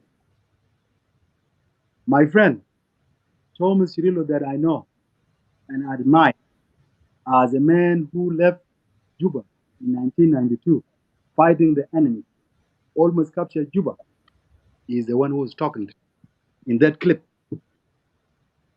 Thomas Cirillo, to me, is a continuation. This is what I said earlier. Of the liberation of the people of Equatoria. This is what people sometimes don't give them credit. People of the Equatoria are among the first South Sudanese who actually started the war of liberation. Many, if you talk about those of Satrino, Abuna Satrino, you talk about Guadala, you talk about Lago, you talk about Udu, Uncle Udu. You talk about James Wan Iga, you talk about Mobotu Mahmoud, you talk about Luis Lubong. These leaders are great son of Equatoria. And many others who have died, I will not even mention here. Thomas Cirillo is someone who was, I told you, was a deputy to Pagana Amom in Eastern Sudan. You know, the people that he was commanding in Eastern Sudan, two of them are Dengas. And to be specific, they are Dinka, majority of them are actually Dinka from a will, including my own brother, Dudao, who was a soldier in that. Thomas Cirillo was his commander. There is no single day Dude will talk to me without mentioning Thomas as a great leader, as a man who cared about people. This is the word of the soldiers. Okay? But what happened? What changed? Why there is crisis in Soma today? Is because Thomas is in the middle of two difficult directions. There is us, who are South Sudanese in Soma, who are continuing to tell him, brother Thomas, we are one. We are one. We are brother. Let's work together. And that's where he talk like that. But also there are people with him, okay, who are actually blackmailing him, telling him that actually we support you, but they are actually destroying him, okay, telling him that, you know what, don't go that road, try to define the problem, support this radical agenda, support this local agenda, we will support you as our leader. So when he finds himself between this national agenda and local agenda by some radicals, okay, that's where there's crisis in Soma. If Thomas is defining the of South Sudan, like the way he put it, that is the crisis in South Sudan is a political in nature, thus requires a political solution. If that is the definition of Thomas, that is stick with it and require that all of us to come together, do you think we'll have a crisis in Soma? No. It's happening because there are these. In fact, Thomas Cirillo, I have attended Soma meeting with him several times. I will not lie in this media and say something bad against him that he said to me or to Malone or to Pagan for that matter. It is a very respectful person. But there are radicals that I saved their name today. But if they continue with this propaganda, I will come back again and give all this information, what they say, what they do behind our people, what they are planning. I will come. But as a leader, Jonkor, I can say everything for today. But for the record, Thomas Cirillo is in the middle of two difficult situations. Okay, that he will have to make a decision very soon, whether the national vision that he dedicated his life for many years, or compared to a local agenda that I know it will not help him. And I know even these people who are claiming to be supporting him, let me tell you for the record, very soon they will be against General Thomas. And in fact, they are causing problem now between Thomas and his leaders. Okay? If you read last night, there is serious crisis within NAS. These crises are actually led by the same radicals. Some of them are members of NAS, some of them are not members of NAS. But they are pushing the organization into a wrong direction, and that's why there's crisis. I'm not here to advocate the differences within NAS, no. I appeal to General Thomas even to reconcile with these NAS leaders that he dismissed yesterday. You know, let them work together as brothers and let them reconcile. And then we all reconcile and we go back to Rome next month as one team talking with the government and try to address the issue of national unity and the suffering of our people, and how we can have a new South Sudan that belongs to all people of South Sudan.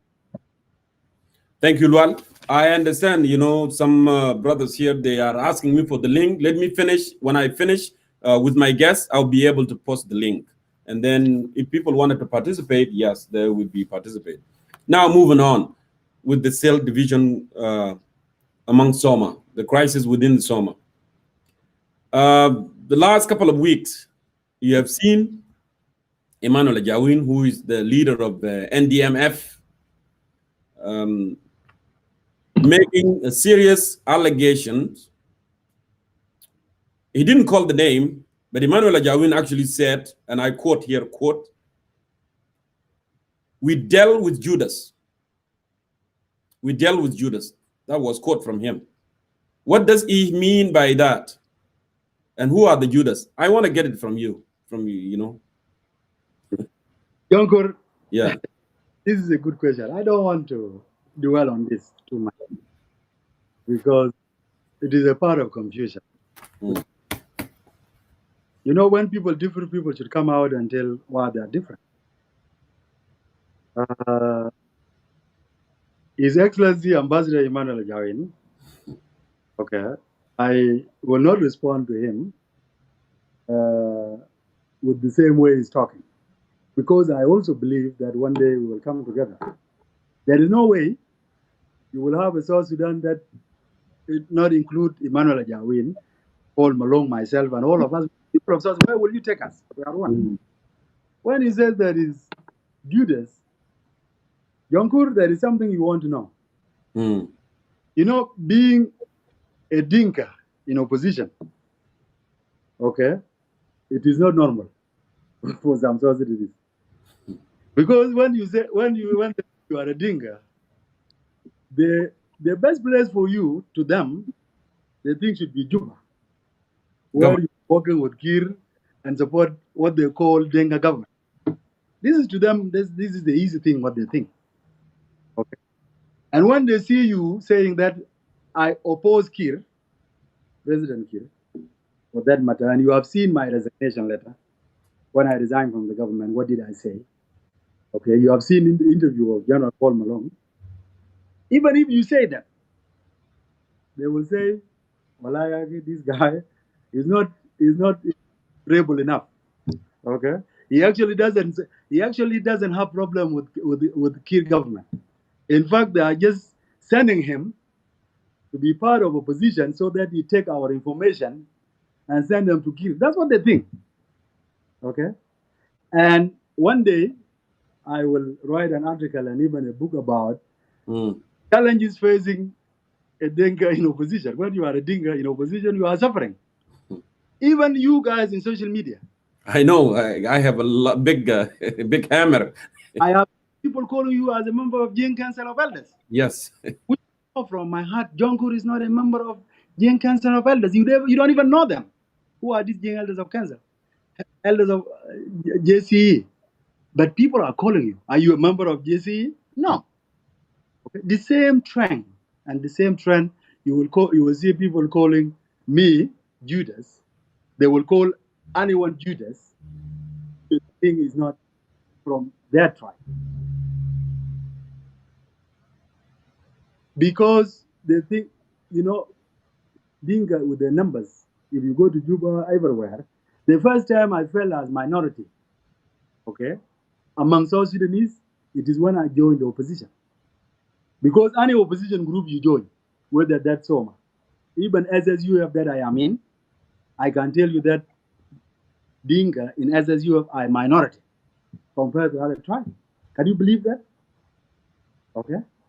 Now, when they see a Dinka, to them, Dinka is a spy. That person is actually working against a Kolkor, or working with a Kolkor. These are all lies. Okay. And I'm not going to spend time here to explain, to defend myself. Okay. I know Ambassador Emmanuel Ajawin will come and attack me, even in your show or even other show. He's been doing it. Okay. But I will not spend time here He trying doesn't to come here anymore. I have been asking him to come, but he doesn't want to come. I will not go and even try to defend myself. Let him attack as much he wants. If that will solve the problem, good and well. He's not, leave me alone. Forget about me. Forget about him. This guy has went as far as attacking General S.G. Pagana Mom. Okay, you've seen him. Yeah, he called them, political diapers. Political. Mm-hmm. As far as attacking General Malum, Yonkur, are we serious? If you don't respect Pagan or Malum or anything else, why don't you at least respect him? Because the man has created entire life for the liberation of people of South Sudan. These people are freedom fighters. They were shot several times. Okay, and you come here and attack them and make them like nobody. I am capable of attacking. I am capable of attacking anybody that I want to attack. But for the respect of your show and for the respect of myself and my family, okay, I will never ever say a bad word against any leader in social media. Okay?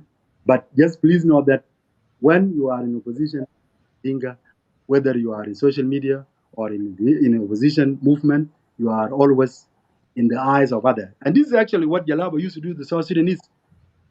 And the South Sudanese, even if you are in or in security, they used to call us rebel in school.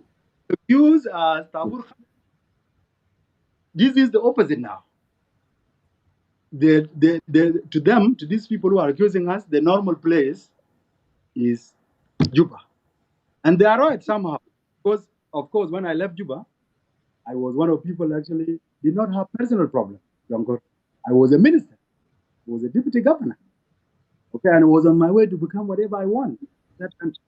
Okay. My kids are not suffering. Most of these kids, okay, even some leaders, okay, or the leaders in opposition, okay, or the leaders in government, their kids today are going to school, best schools, okay. If they cannot go to school because of COVID-19, their kids are going to school online, okay. What about the normal citizen in Juba? What about the normal citizen in Malakal? What about the normal citizen in Awil? What about the normal citizen in Kokwete? Their kids are not going to school. And if they go to school, there is no teacher in the classroom. And if there is a teacher, there is no salary to pay the teacher. Why don't we spend time? Why don't Emmanuel Jawin or anybody come here so that we debate how we can help our people? Then just come here and try to assassinate and characterize ourselves as spy and some words. Okay? This is part of the confusion of the country that we are in, part of the way we are calling names, but this is something that don't take it seriously. There's nothing on it. Okay, it will come to an end one day.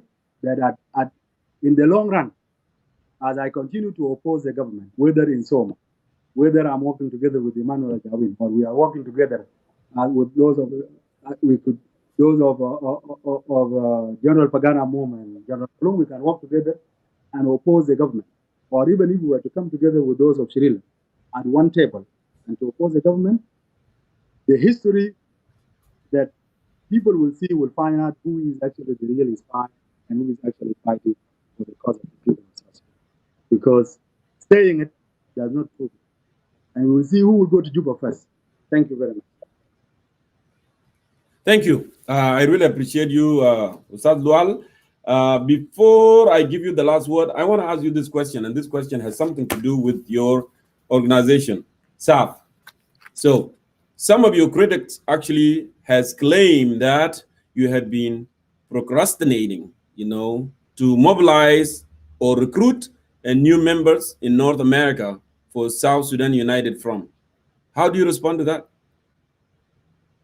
Sorry, can you ask that question again? Sorry. Yeah. So the question that I have actually, I said, some of your critics has claimed that you have been procrastinating, okay, to mobilize or recruit new members in North America for South Sudan United Front.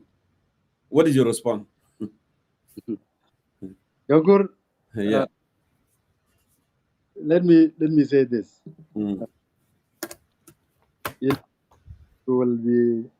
I will refer you to contact Honorable Nyamach Nyangsho, the spokesperson of SSUF, and ask as many questions you want to know about SSUF, if there is a vaccination or whatever there. No, but this question, well, it has something to do as the Secretary of External. Yes, let me come and answer what I will answer to you. Okay, go ahead. What I just want you someone who I'm referring you to someone who will give you more detail on the. Okay. Yeah? All right. Will be the one actually to be interviewed by you most of the time. I don't like social media. I don't come here because we have a spokesperson who could do this. But SSUF and Paul Malone, when people that don't know, okay, they think sometimes they even conclude it as few people, but it's not.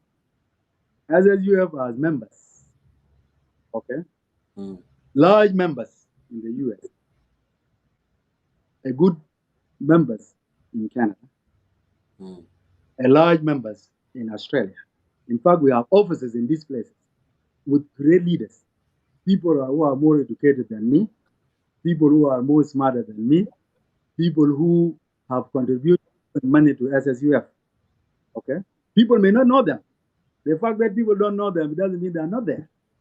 Okay, we have offices in East Africa and a lot of places. And for your information, Jonkur, we have good number of people even in Cuba. But for security reasons, they cannot expose themselves. Correct. Okay. So this is a national movement that we have dedicated ourselves for the national cause. Anybody who's trying to localize, trying to attack us, trying to make sure that we are not there is just dreaming. SSUF will always be there under General Paul Malongawan. SSUF will continue to advance the agenda. SSUF will continue to be there. SSUF will continue to work with other leaders. SG Pagana Mom, Abel Askelan, General Thomas Shirilo, so that we move forward as people of South Sudan and as one song. Thank you. Ustaz Lualdao, for answering that question. Last and not least, I want you to send, a last message to the people of South Sudan who are suffering, bearing a heavy burden, and also to your organization and SOMA as alliances. Before I let you go, go ahead. Yonkoro, thank you very much. Before the last message, let me once again that you gave me. Let me make it very clear. And available to debate, even publicly, with some of our colleagues on the other side of SSNDA. I'm willing to debate them, whether in the forum or in any other forum. I am willing to do it, so that people what is against. My message to the people of South Sudan. Get closer, yeah. Okay. My message to the people of everyone.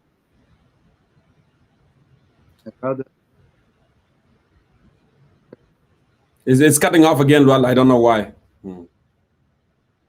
My message to the people of South Sudan, my brothers, my sisters, our fathers, all our brothers, we feel the suffering that you are going through. We know it. We know how you are suffering. You are not getting what you deserve. You are not getting what your sons and daughters died for. Please give us some time. We will work very hard to address this problem. Please don't lose hope. South Sudan will be better. South Sudan will one day have the strongest economy in East Africa. South Sudan will be united. As people of South Sudan will be united. South Sudan will have the strongest military in the East Africa. South Sudan will have the best educated, the best football players, basketball players.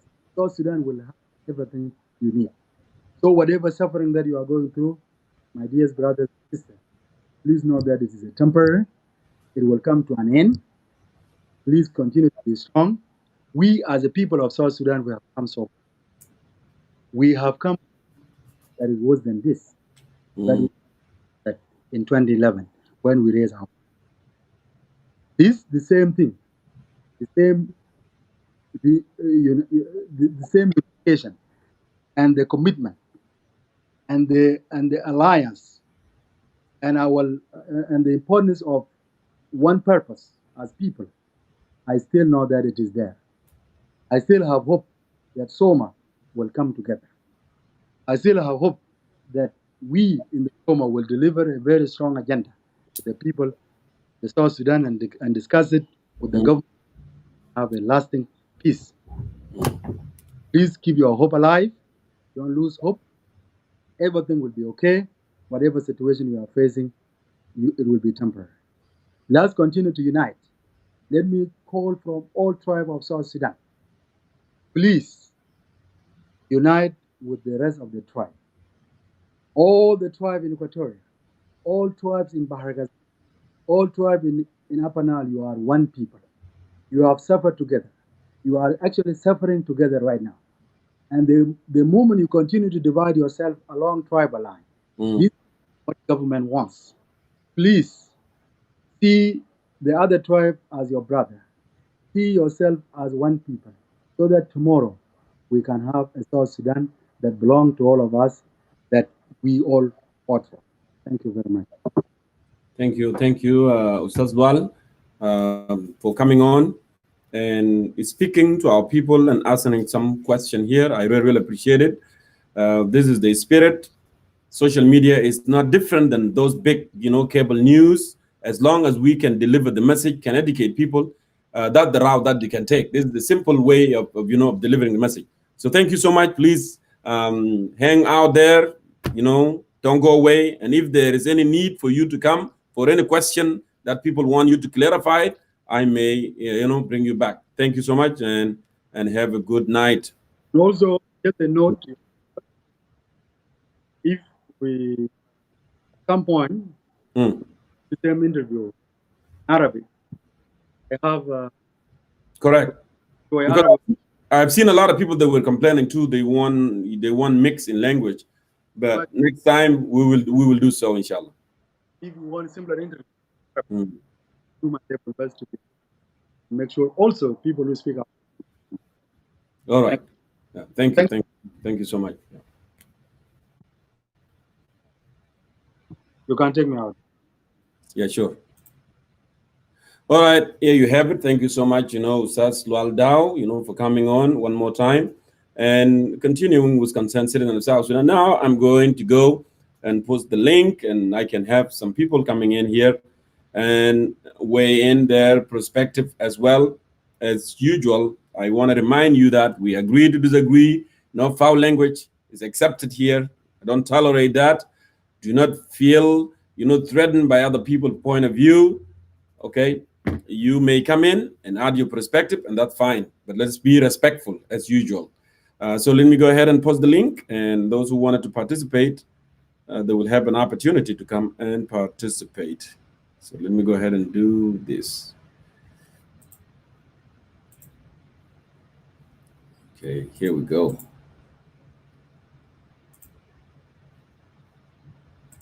If the link is right there.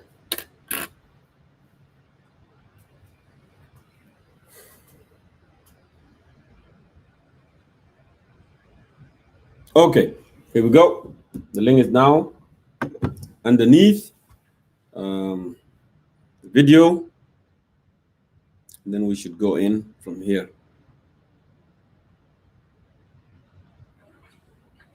All right, I do see that.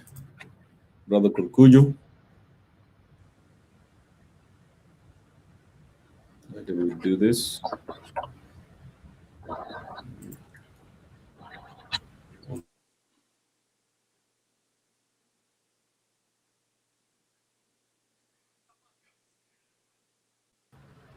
All right. Brother Kukuja Mradamo, welcome to Concerned Citizen of South Sudan. How are you tonight?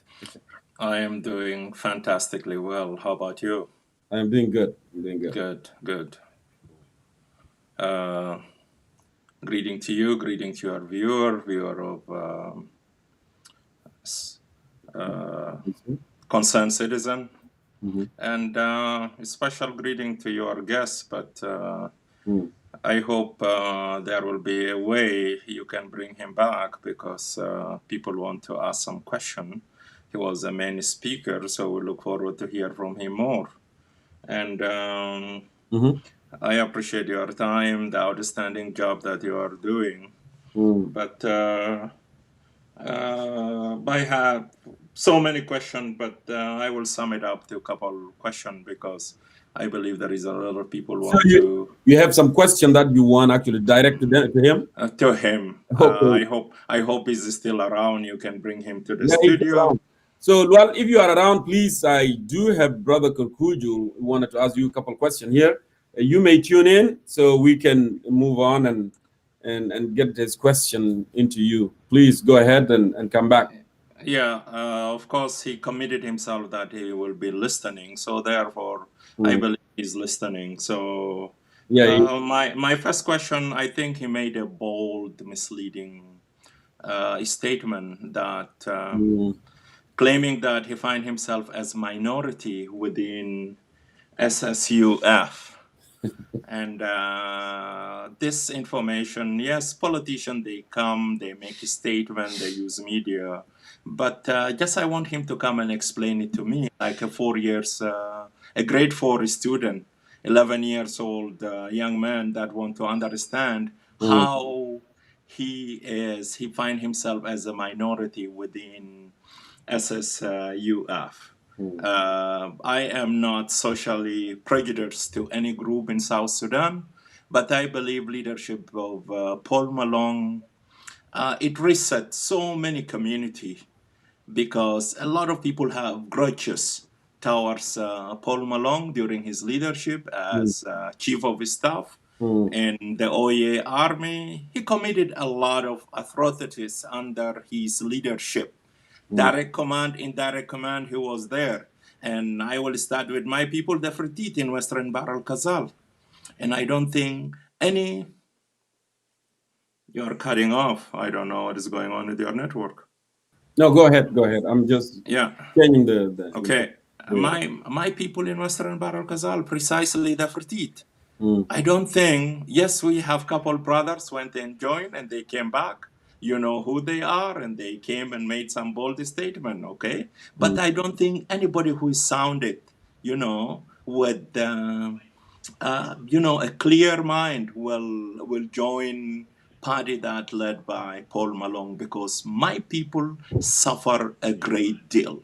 My people been displaced within their city, within their villages, and even they push them to go to the neighboring country under the army that led by Paul Malong.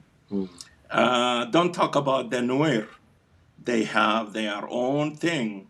December 13, they know it very well. That is a black history in history of our country that it is unforgettable, it is unforgivable. The people of Equatoria, they suffer a big deal under Malong. So if I have to separate those communities, people of Equatoria, people of Western Bahr el Ghazal, the Fertit precisely, the Nuer, the Sholo, and Upper Nile. So how brother Mr. Lual Dow found himself as a minority? Where are those other groups that form, SSUF? So I hope he will be able to come and explain it very well, so that I can understand it, and maybe some people also they can explain it. Also, I can add to that with precision.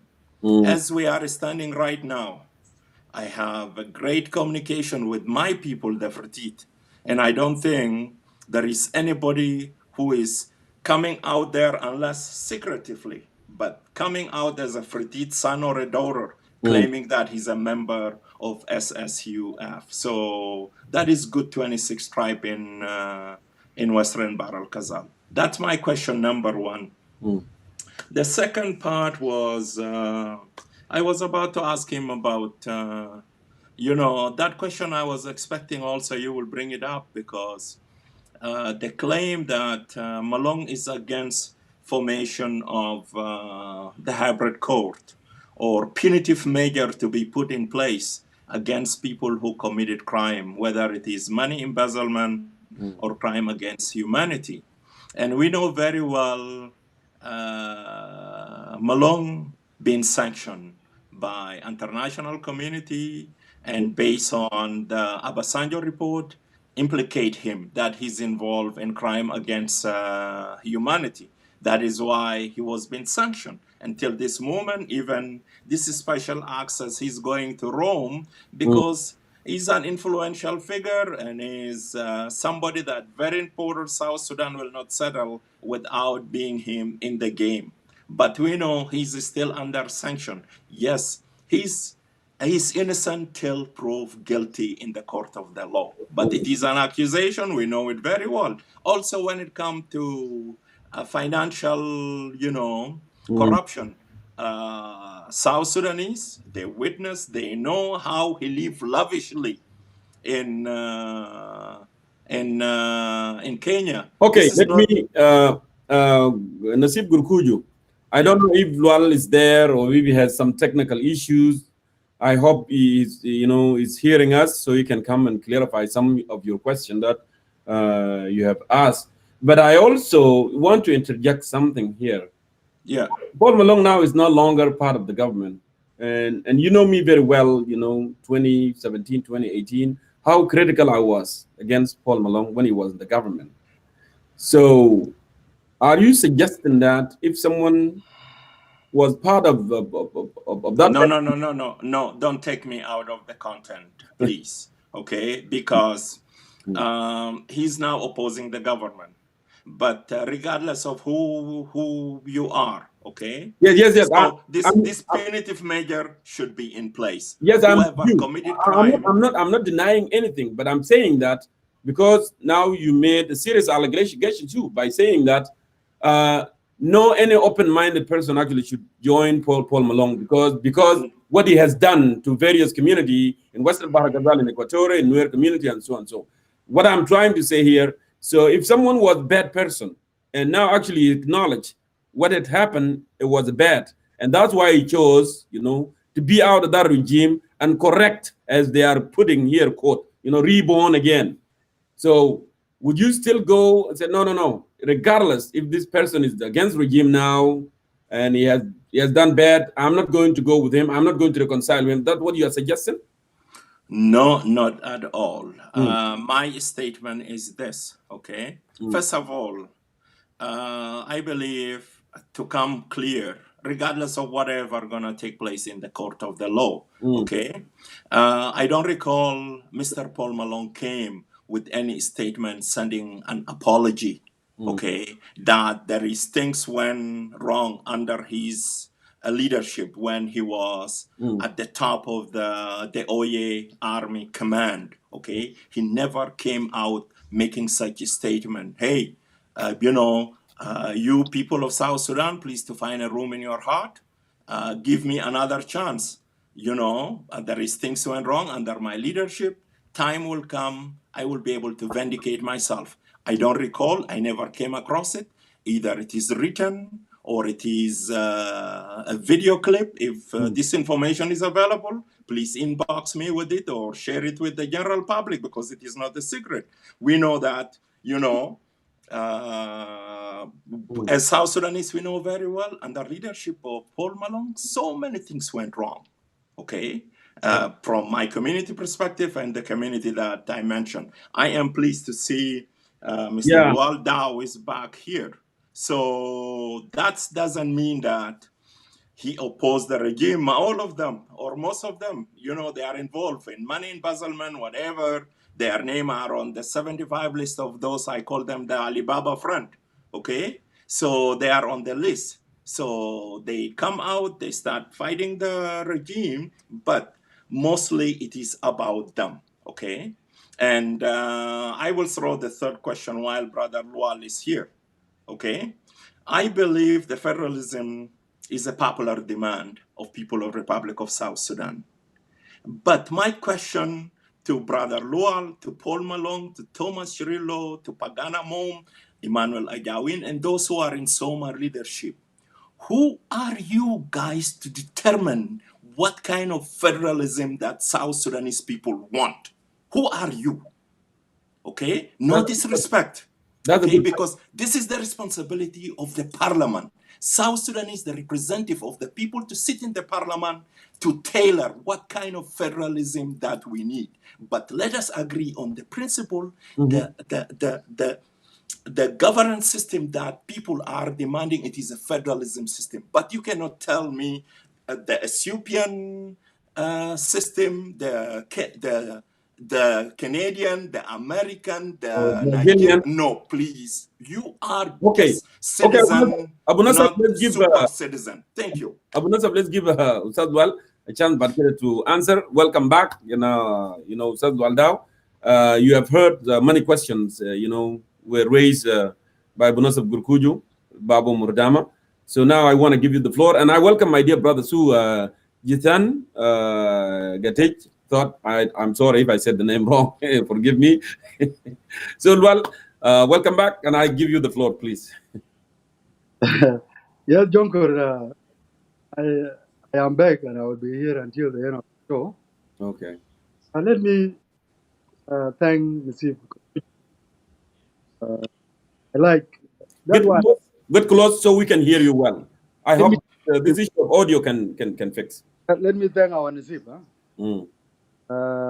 This is the reason we come to social media, is to interact and ask questions. And if we are talking about democratic transformation in our country, we, the leaders, should be willing and ready to listen to our people asking questions, whether tough or easy or whatever way you say. I like these questions. I will be happy to answer them. But before I answer them, there is one question that I would like to refer to someone in the studio with us. And even is willing to answer some of these questions because also a member with us in SSU, Kenyang.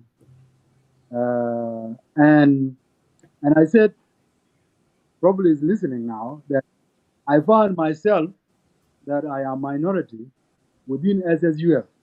Okay? Kenyang is there. It's not me who will be talking now, because if I tell you that I am minority, you will not believe me now because you think it's misleading. So let me talk to someone who is not Dinka, with you in the studio, ask him that question. Hopefully, you will believe him because it's not from me now. Okay?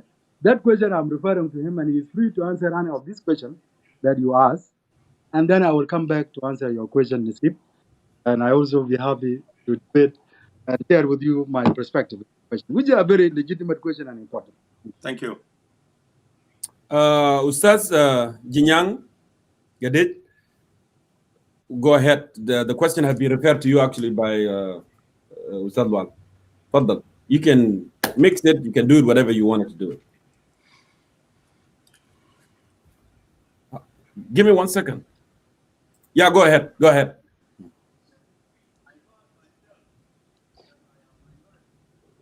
We hear you. You can go ahead and speak. Oh, you can hear me? Okay. Yes, we hear you very well.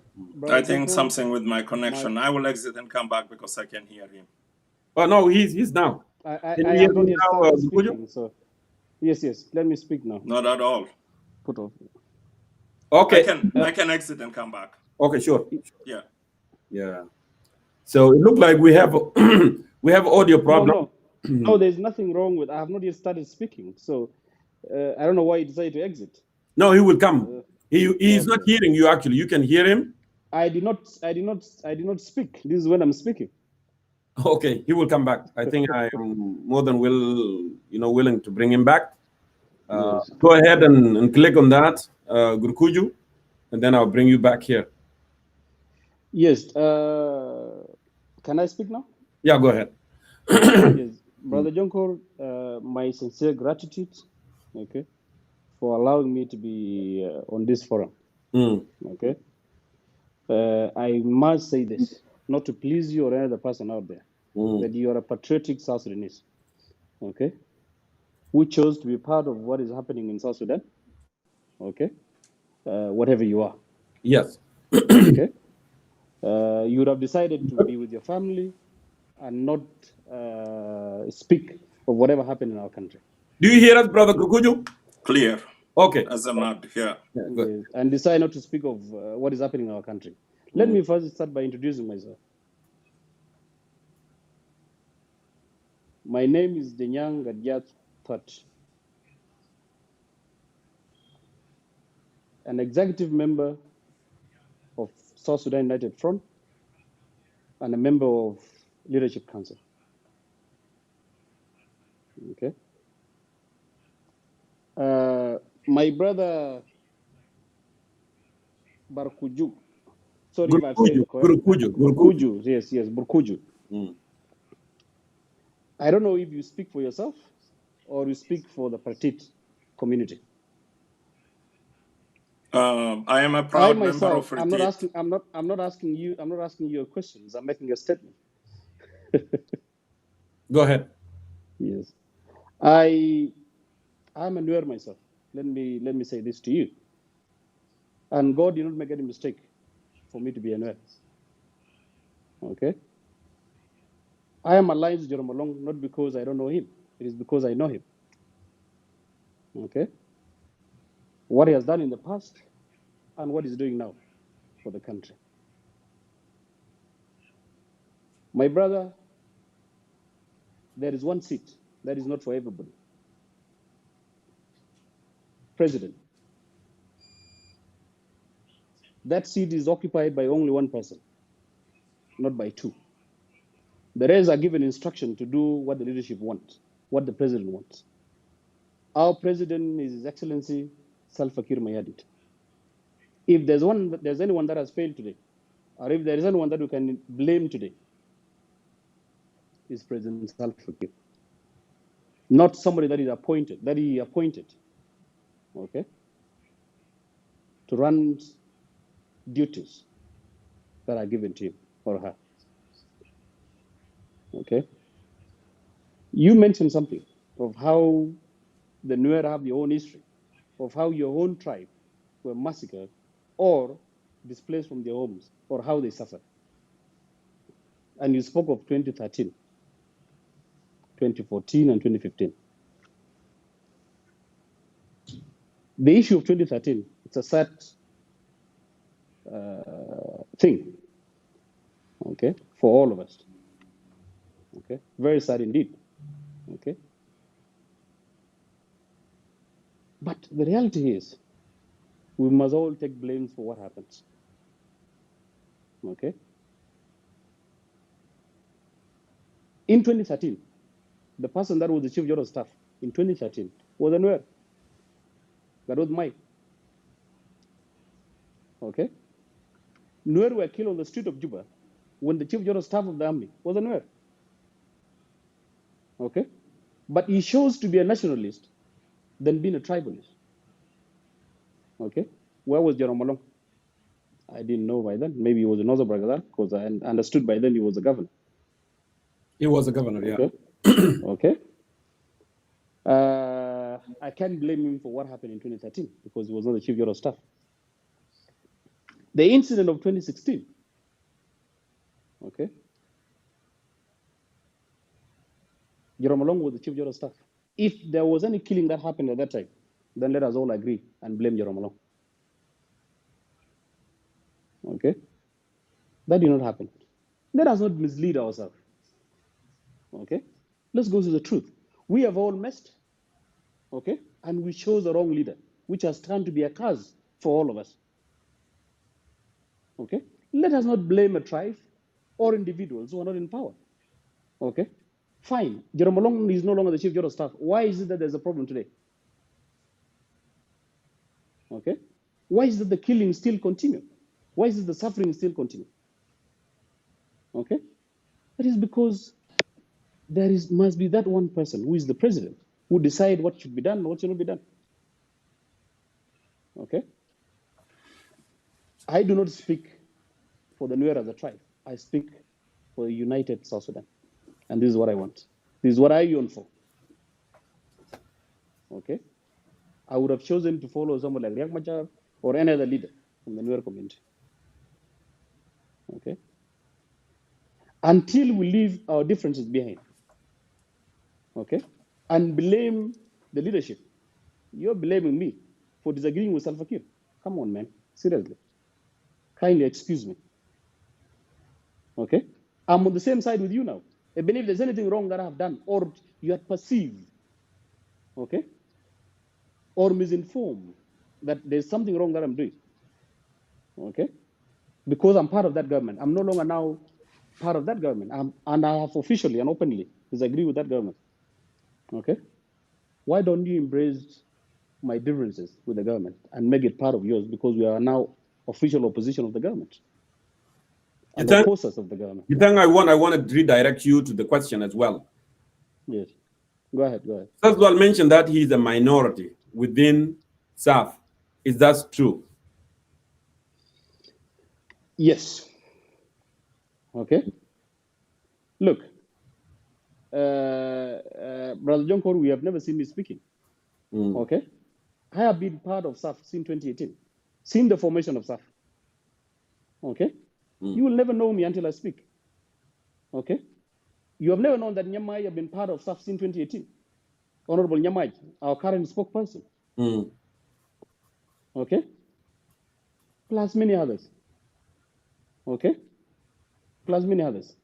There is a perception out there, okay, that SAF is overpopulated by the people of Bahr el Ghazal, northern Bahr el Ghazal, okay, and the Dinka community. That is not true. Okay. If you sit with Jerome Malong today or tomorrow, okay, if you find 3 people from Greater Bahr el Ghazal, then there are so many. Okay. So it is true. Unless you want me to justify it more. Yeah, no problem. Continue. Yes. Okay. The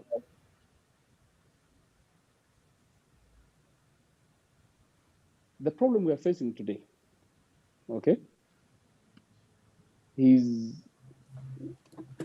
I can clearly say, okay, that most of us are misunderstanding the point. Okay. The issues have shifted. It's no longer about a tribe. It's no longer about a community. It's no longer about individuals. Okay. South Sudanese themselves. Okay. Now this is the second problem we're facing after Salva Kiir. Okay. South Sudanese themselves have decided to have the thirst for resources, to have the thirst for positions. Okay. And be driven by their pride, not to accept the truth. Okay. The pride where you choose which ethnic lines you belong, okay, which clan you belong, okay, and what agenda you should follow. Okay. If you ask majority of South Sudanese, they still believe the problem is ethnic. No. Okay. It's no longer that. It has changed. It's no longer that. Okay. And the truth is, if you look at Juba today, Salva Kiir is the president. Riek Machar is the first vice president. There is Taban Dengai, who is a Nuer. There is Waniga, who is an Equatorian. There is, okay, have we solved the problem? No. Because we are misdiagnosing the problem. Okay. I believe I have a follow-up question before we dissect, because I am the one who asked the question. Go ahead. Okay. Thank you. Sorry, I don't want to be ignorant here. What is your name? Just to show you my respect as well. Because you start talking, I wasn't getting you. So what is the name again? Jinyang Gadjat third. Jinyang. Okay. Jinyang, not D. Jinyang, Not D. Jinyang. J. Jinyang. Jinyang. Jinyang. You got it. Okay. Brother Jinyang, I am pleased to have this healthy conversation with you, my brother. And as we are speaking here, you know, if you have to look deep into your heart as a human, okay, to put emotion to it, you know that you are doing your job, okay, as part of the leadership of the party that you are representing.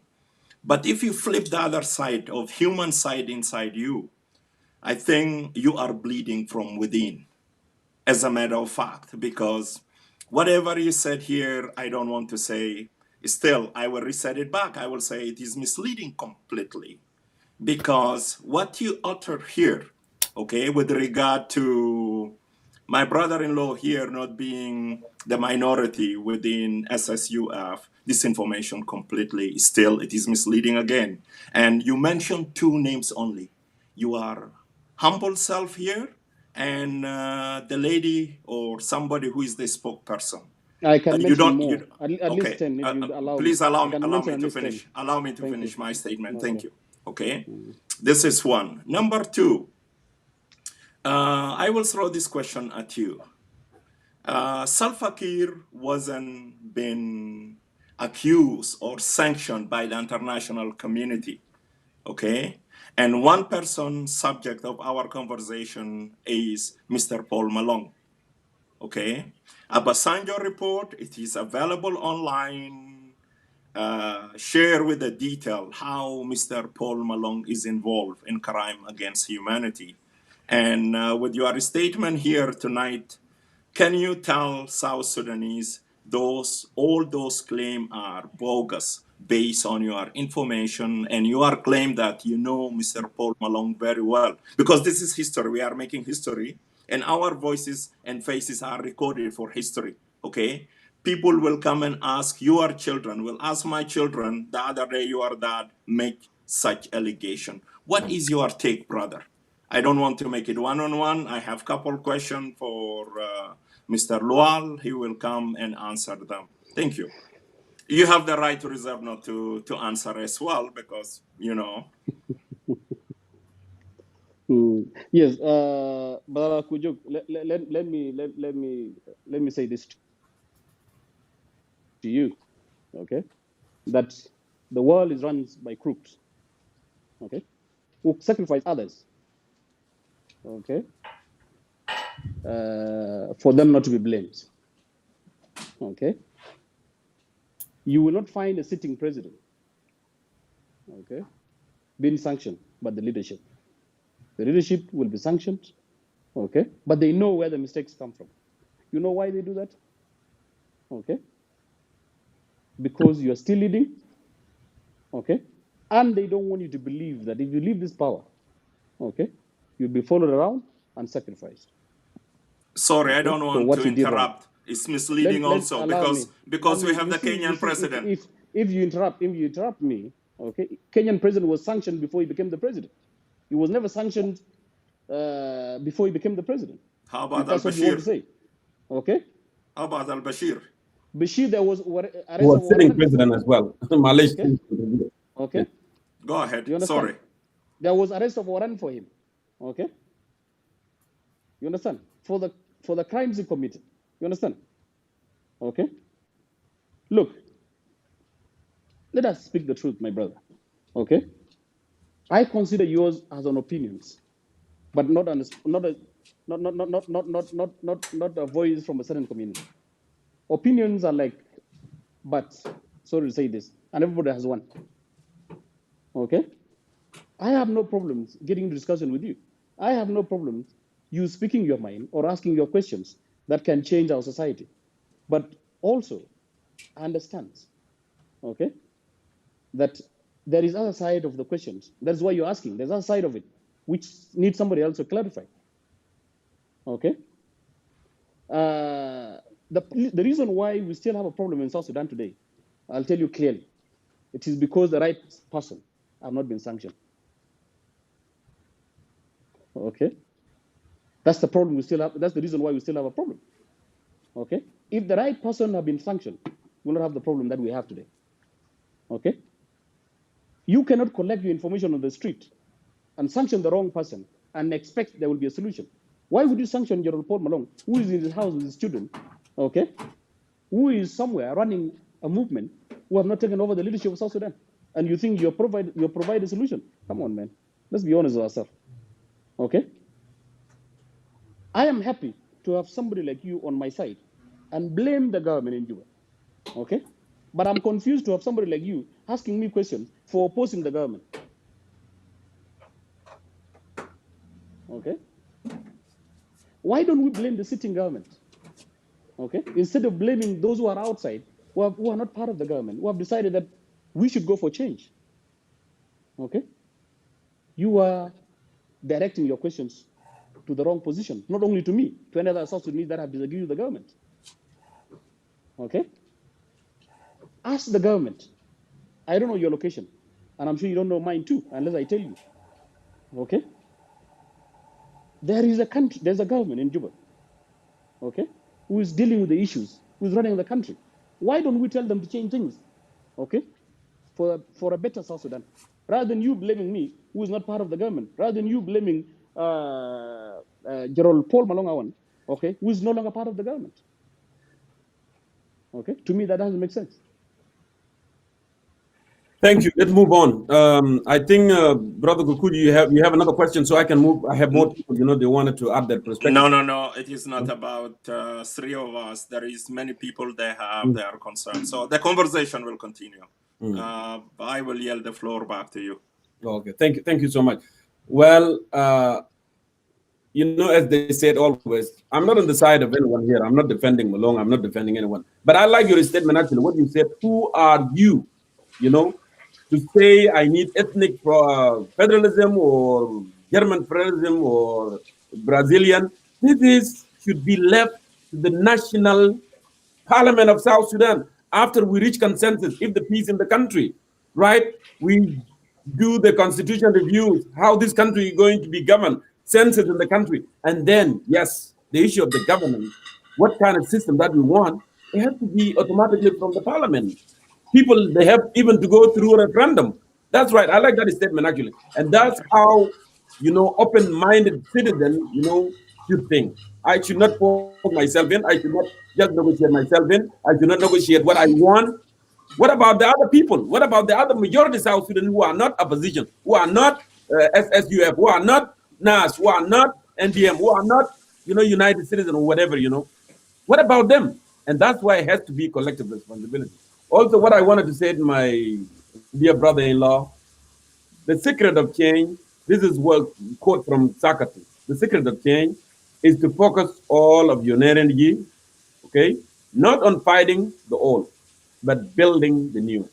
And I think we are all got this thing. If we are going to cry about what those Jalaba has done to us, or what happened in 1991, or what happened in 70s, or what happened in 80s, I don't think so we are going to move forward. And that's why always I see opposition, they are failing. Every time they try to come together and then they remember things that had happened within and what this guy is going to do, what he's going to take, we are always falling. I think we need to focus that energy, advocating and building the future. And that's the only way we are going to remove this man with the black hat, the man that actually the oil money come to J1 and then they divide it among themselves. And the orphan and even Shabi are suffering every day. People are begging the street of Juba all across the country. So I want to give you a chance, Wal, if you want to say something before I let you go, and then we move on from here. Yeah. Once again, let me thank you. Let me thank Jinan for wonderful answer here. And also thank Nasib, my in-laws. It's a good question. But I will answer this question differently. I will start with the question that is relevant to discussion first, because it's important. Then I'll go back to... Get closer, Lualish, and so the Yeah, I hope so. Yeah, do you hear me now? Yes, now. Yeah. Let me say that I will answer our in-laws question differently. I will start with the question that is related to because we don't want to take discussion out of context. Okay? We'll come and address the question he asked. And I will also add that I've been watching him separately in social media. I'll be go even to Western Baragazal and we discuss these issues more because I have a very close relationship with the Western Baragazal. You know, we are both, so we know each other. In fact, I'm one of them. So this issue of Western Baragazal, we will discuss them like he put it. The discussion will continue. Okay, he can invite me in his show or Western Baragazal show. We spend hours talking about this issue. Or Zoom in. They have actually something called Zoom in also. Yes. Go ahead. This confusion that we need to correct is very important for our people to get right information. Now, the question that I want to start with is that, who are you? That's what he asked me. What type of federalism that we need? Okay. That is a great question. Thank you. But my answer is simple. You know, when you form an organization, we have a vision for our organization that we think as SOMA. It does not mean that the people, okay? We may even reach agreement with the government. But even whatever we reach there is not the final. Because there is process. Our country needs a permanent constitution we don't have. And in that permanent constitution, Kurkujo, this is where you will be asked, I will be asked to decide. First of all, we all agree that there is a need for federalism. Okay. Then we are going to have a referendum on constitution to determine what type of federalism that we want. So as a leader, we are leaders, Soma, we will not just say federalism and we don't propose. Our view, my brother, is that we need a federalism that is based on basically simple things, the evolution of power for the people, nothing else. If you want to talk about the issue of land, you want to talk about the issue of people and residency and all this, is a different topic. This is our proposal. Okay, you are free to accept it or take it. So when I say it here in social media, it's not final, my brother. Okay, we are not determining for you what type of federalism we are doing. It's not final. I'm nobody. Okay, but I am a leader. So this is what we think. And then if the you think which I know from the way you tell you, I can tell you that you are clearly okay. You will support them that I am, but you are not going to. If you have something better than federalism, I support. Okay, so this is to answer who are. May I interject before he go to the second question? Just Yeah, go ahead.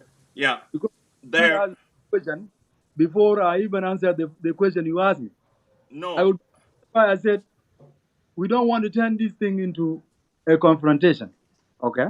And we don't want to take it out of context. I said we can invite ourselves into the more conversation. Yeah, just I want to say something before you go to the final question, please. May I? Can you hear me? Huh? He wanted to add something before you continue your second part. And I hope you can fix the volume because it keep cutting. Wallahi, I don't know what to do. Okay, Brother Lual, based on what you said right now, okay, that will take me to a story of a guy that sat around a dining table with his family and he start dreaming that next year he's going to have a big farm, cultivate, produce, and go and buy a donkey. And then his son said, if the donkey, produce a little mule, I will ride it. And then he hit the son on his head. He said, if the mule die, and he killed his son. Okay, this is exactly what you guys in Soma are doing. If you know very well, okay, very well, this federalism will be tailored, okay, in the parliament when there is peace.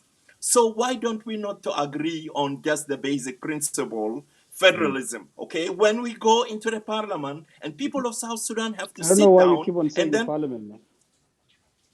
Yeah, let him finish. Go ahead, Gurguju, finish.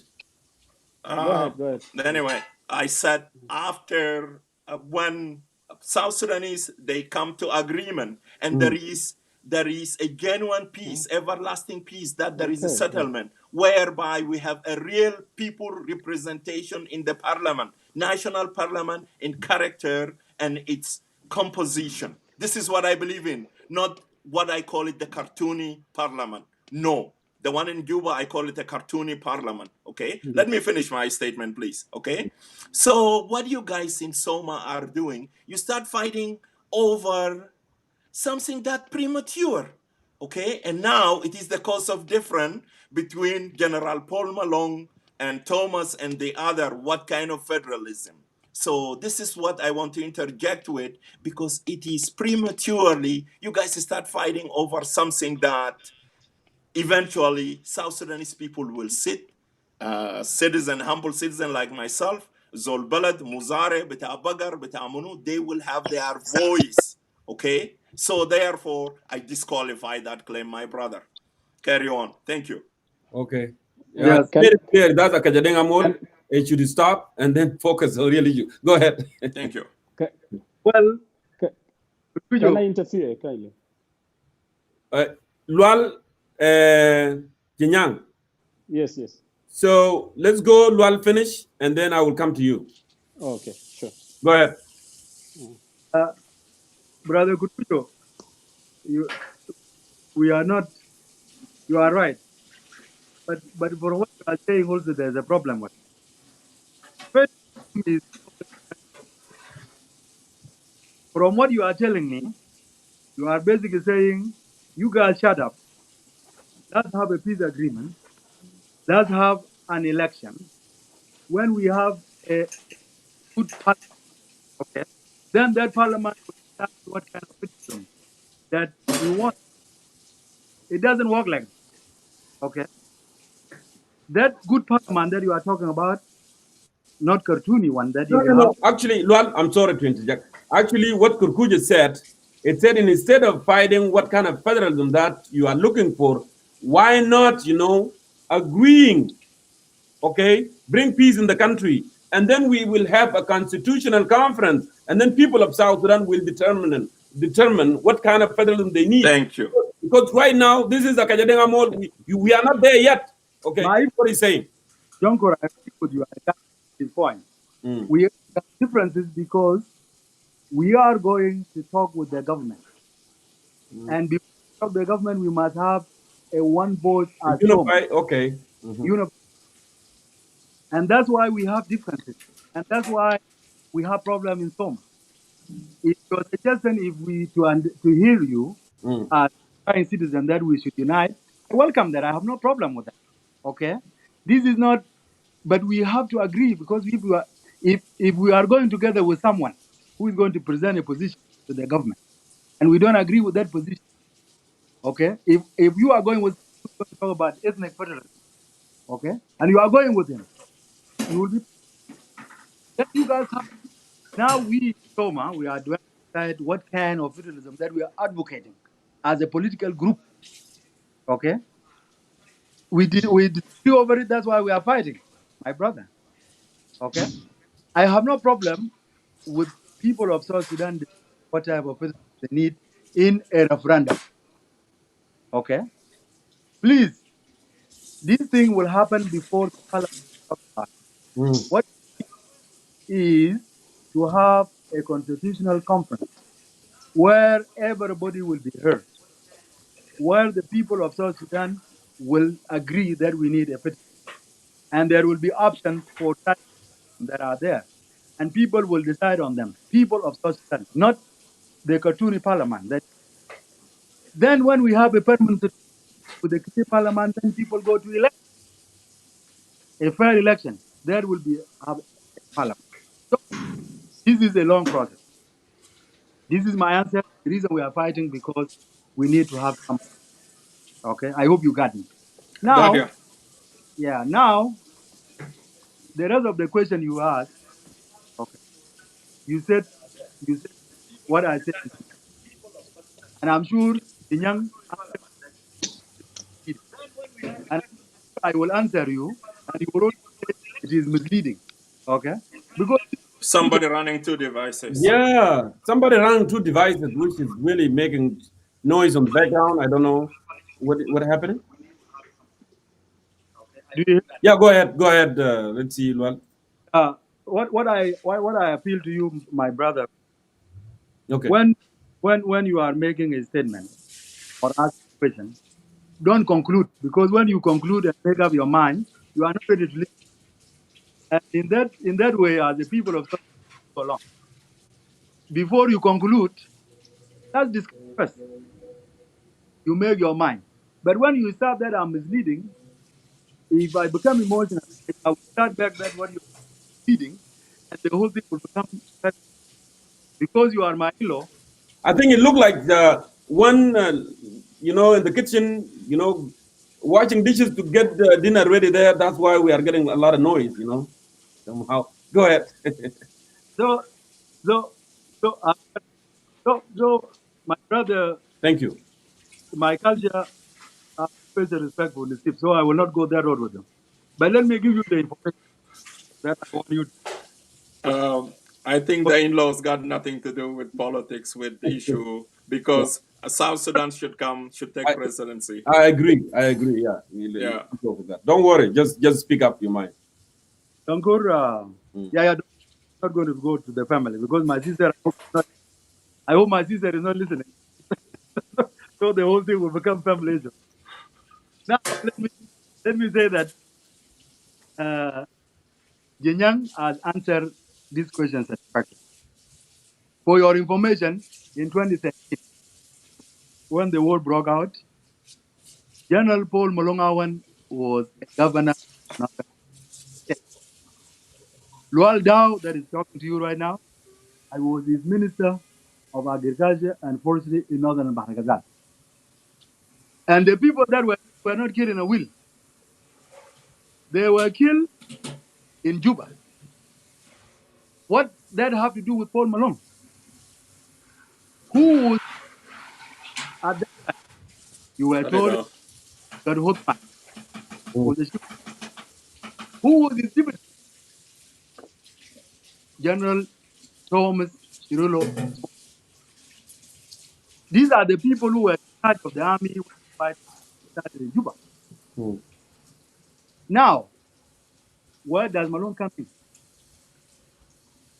Now, Malone was governor of a state in northern Barakatan. What happened at the time of Malone when I was in Juba? It was a crisis. But the crisis started in Malone was the chief of general staff. My brother, for the record, let me tell you, there was not a single Nuer or any tribe that was killed out of it. Malone intervened and controlled the situation immediately. The only people died in 2016. He said you want. I wonder why your phone does that, Luan. Because they keep cutting you off, and anyone else it doesn't do the same. Do you hear me better now? Yeah. Go ahead. Huh? You hear me now better? Now we hear you better, yeah.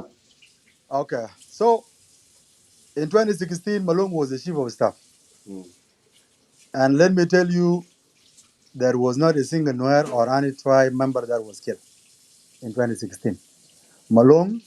General Malone has managed the situation. The only people that were killed were the soldiers that were fighting in J1. Okay.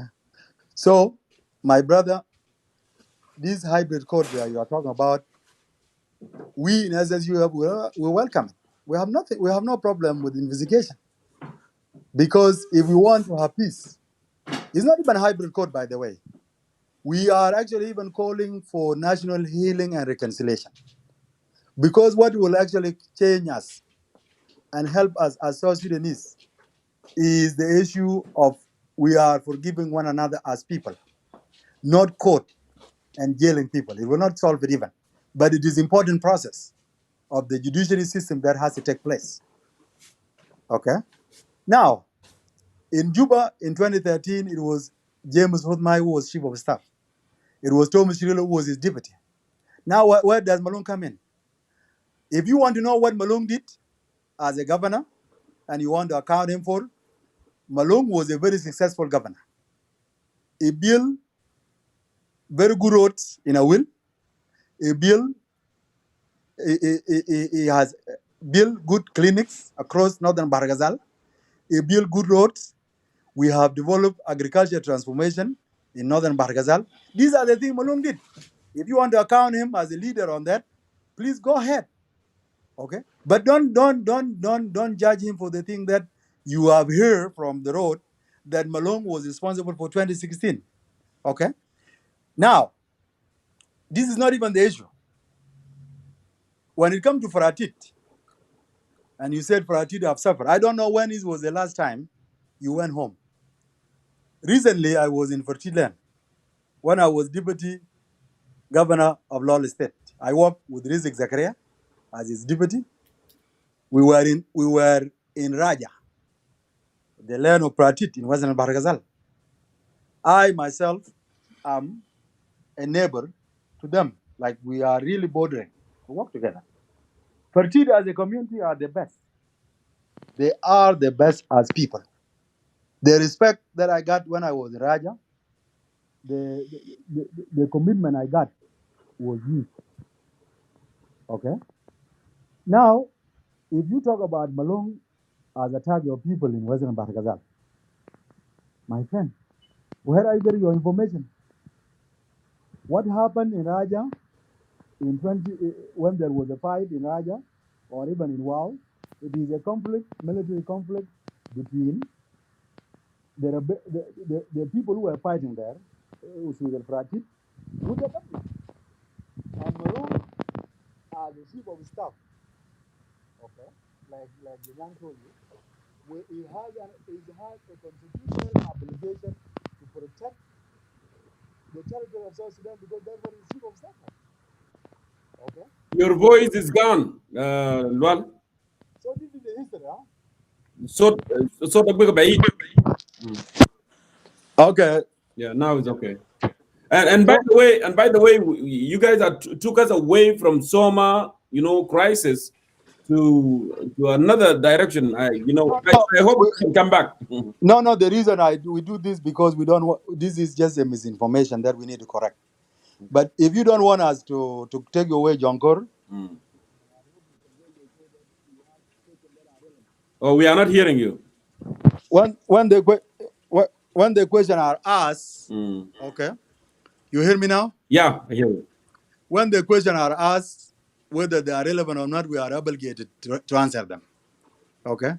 So please do me a favor next time. If someone is asking something not relevant to this, you control it before they ask. That's why we are taking away. But to go back, please, we, with the Faratit that you mentioned, okay, they have lived with the people, with the Dinka, in Western, in Bahr Ghazal, Greater Bahr Ghazal for centuries. Okay? There has never been differences between these tribes. Okay? Let's address the national crisis, the issue of Fertit, whether there is injustice or the issue of land or whatever, will be solved within the national agenda, my brother. Okay?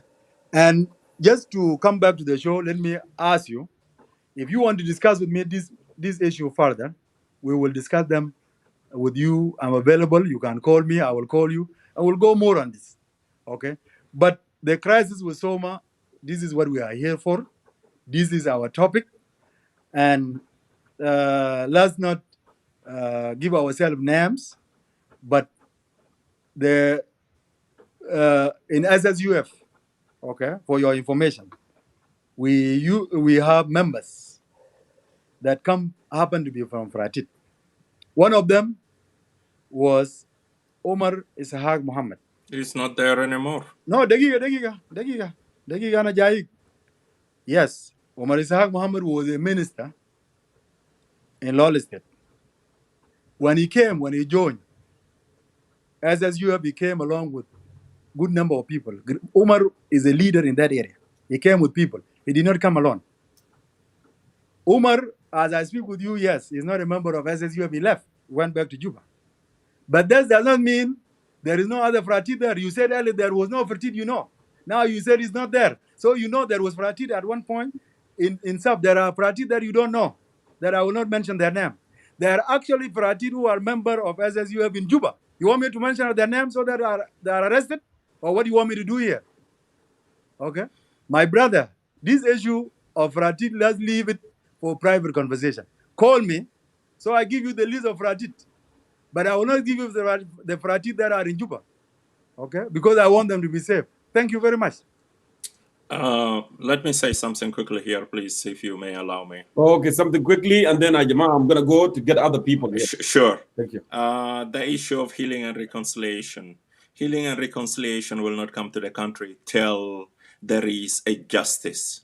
Those who committed crime should be brought to justice, where the relative, the victims, they will feel vindicated and they will be in a position to forgive and then to open a new page to carry on.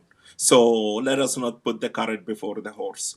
With regard to the issue of Western Bahr el Ghazal, I look forward, Mr. Lual, I will invite you to Zoom TV. And well, we can do it here. Come on, it's not a problem. For sure, we will have a special segment for that. I have to thank you, Brother Jonkur, for giving us your floor, and to thank those two gentlemen, the furious fighter of SSUF, for defending their position. And history will judge us. I will yield the podium back to you, and I will exit. Oh, thank you so much. Thank you, Brother Kukuja, for coming on and adding your perspective as usual. Always, I'm going to go ahead and exit you. Thank you. And then I will see now, Brother Zheng Yang. I want to give you your last word as well before I let you guys go, and then I will move on. If anyone else wanted to come and weigh in, it looked like we are stayed a little longer. I give you the floor now. Go ahead. I wish my brother had stayed for a minute. He's listening, actually. He's listening. Oh, he's listening. Okay, that's good. He had made a statement that I'm bleeding. It is true that I'm bleeding, but I'm not bleeding for Nuer as a tribe. I'm bleeding for my country, South Sudan. And that is the truth. Okay? Let us not continue making mistakes. The reason why we don't have a united opposition is because we blame each other for what is not ours. Okay? Let us blame those who are in leadership. Okay? So that we can move forward. Yeah. Okay? Let us be united as people who have disagreed with the government because of the way they're doing things. Brother Jonkor, I will not have any reason to sell my father, my mother, my brother, or my sister. Okay, so that I please somebody from any region or any tribe. Okay, but a united South Sudan is what we all yearn for. Okay, let us not divert issues. Okay, let's go to the problems. Okay, I had mentioned 3 issues which we are facing as a country. I had not mentioned a tribe among those 3 issues. One, I talk of the thirst for resources. Okay, the thirst for power, and the pride that we cannot control. If you don't control your pride, okay, and then a lot of things can go wrong. These are the problems we're facing. It's no longer about tribe. It's no longer about somebody who led. Okay, it's about who's leading now, and these 3 problems. Because whoever is leading now cannot solve the 3 problems. My brothers and sisters, our problem is one now. Okay, our problem is the leadership in Juba. Let's not blame each other. Okay, the problem is the leadership in Juba. Simple as such. What happened? Okay, how do we solve that? This should be the question. Okay, how do we solve that? The fact that there are issues in Soma. My comrade Lol is part of the team that is leading SSUF in Soma leadership. Okay, he knows better what to say. Okay, my brother But could you talk of a decision to be made by Gurguju. Parliament? Burkuju. This is not this thing. This thing is not about Parliament. It's about the citizen of South Sudan. It's not about 20 people, okay, in diaspora who decide what kind of federal system that we need. It's not about 30 people in diaspora, okay. Can we subject this to a referendum? Fine. If we can, then why should we discuss it somewhere in a foreign country in Europe, okay, or in East Africa? Why don't we go home, then we talk about it? Okay. What kind of federal system we need? Okay.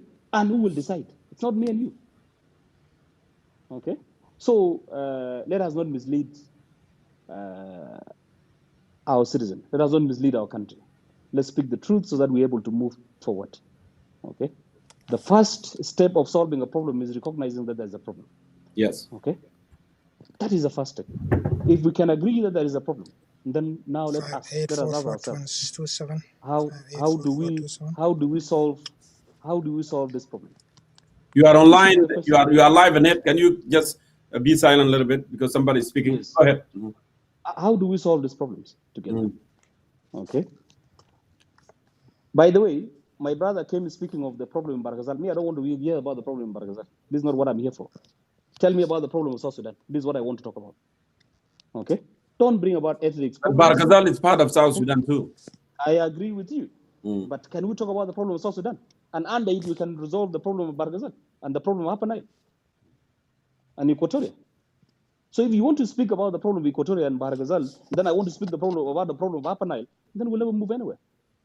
Let's recognize that we have a country, all of us, that we hold the responsibility to change. Okay? A country, not a tribe, not a region. Okay? For that matter. So, my message out there to our fellow South Sudanese is,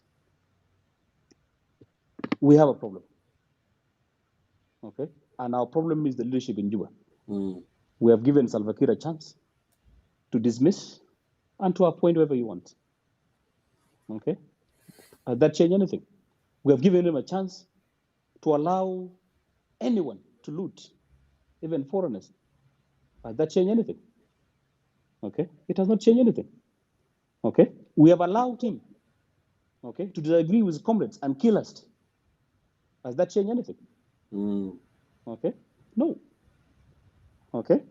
We have agreed to allow him to continue running the country. Has that changed anything? No. So what do we do? Okay? Together. Since we know we have a problem now.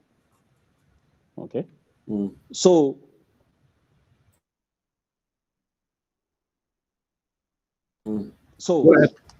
yes. So is your network okay, Ed? Okay, go ahead, finish. Okay. Mine is not a word of encouragement. Okay?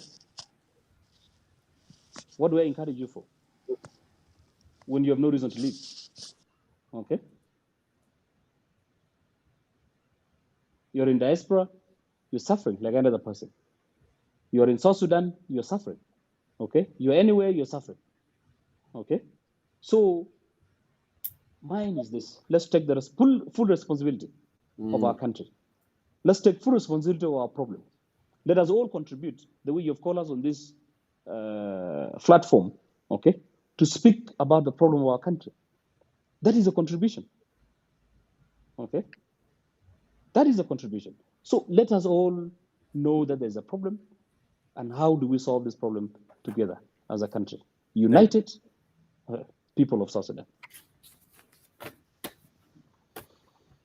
All right, brother Young, it's good to have you on the show. First time ever on Concerned Citizen of South Sudan. Of course, first time for dear Ustaz Lual to be here.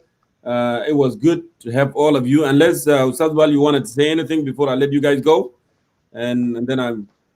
No, Ustaz Jonkur, I will not say much. I want to interact with the viewers.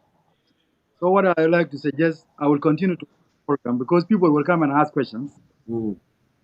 Some will come and ask questions about it. So what I will suggest to you, I will continue to watch the show. Okay. any question that may be asking, what, okay. And then you also write them down if there are questions that concern about. You Okay. take notes. And then at the end of the program, after they ask all of them, whatever time, maybe another 30 minutes or 1 hour, that's fine. Yeah. To our people concerned, let me write them down and then bring me in the end so that I answer them. Because I don't want anybody to ask questions and then not get the correct answer. Correct. Okay. Well, thank you. I'll bring your guests as you want. Ask question, but at least give me in the end like 10 minutes or so that I answer the question. Perfect. Yeah. With that, I'm going to remove you and I'm going to remove Brother Jinyang. And it was good to have you guys. Thank you so much. And let me go ahead and continue with others. And yeah, I'm going to give a few chances here and then we'll move on. Annette, welcome to Concerned Citizen of South Sudan. I do see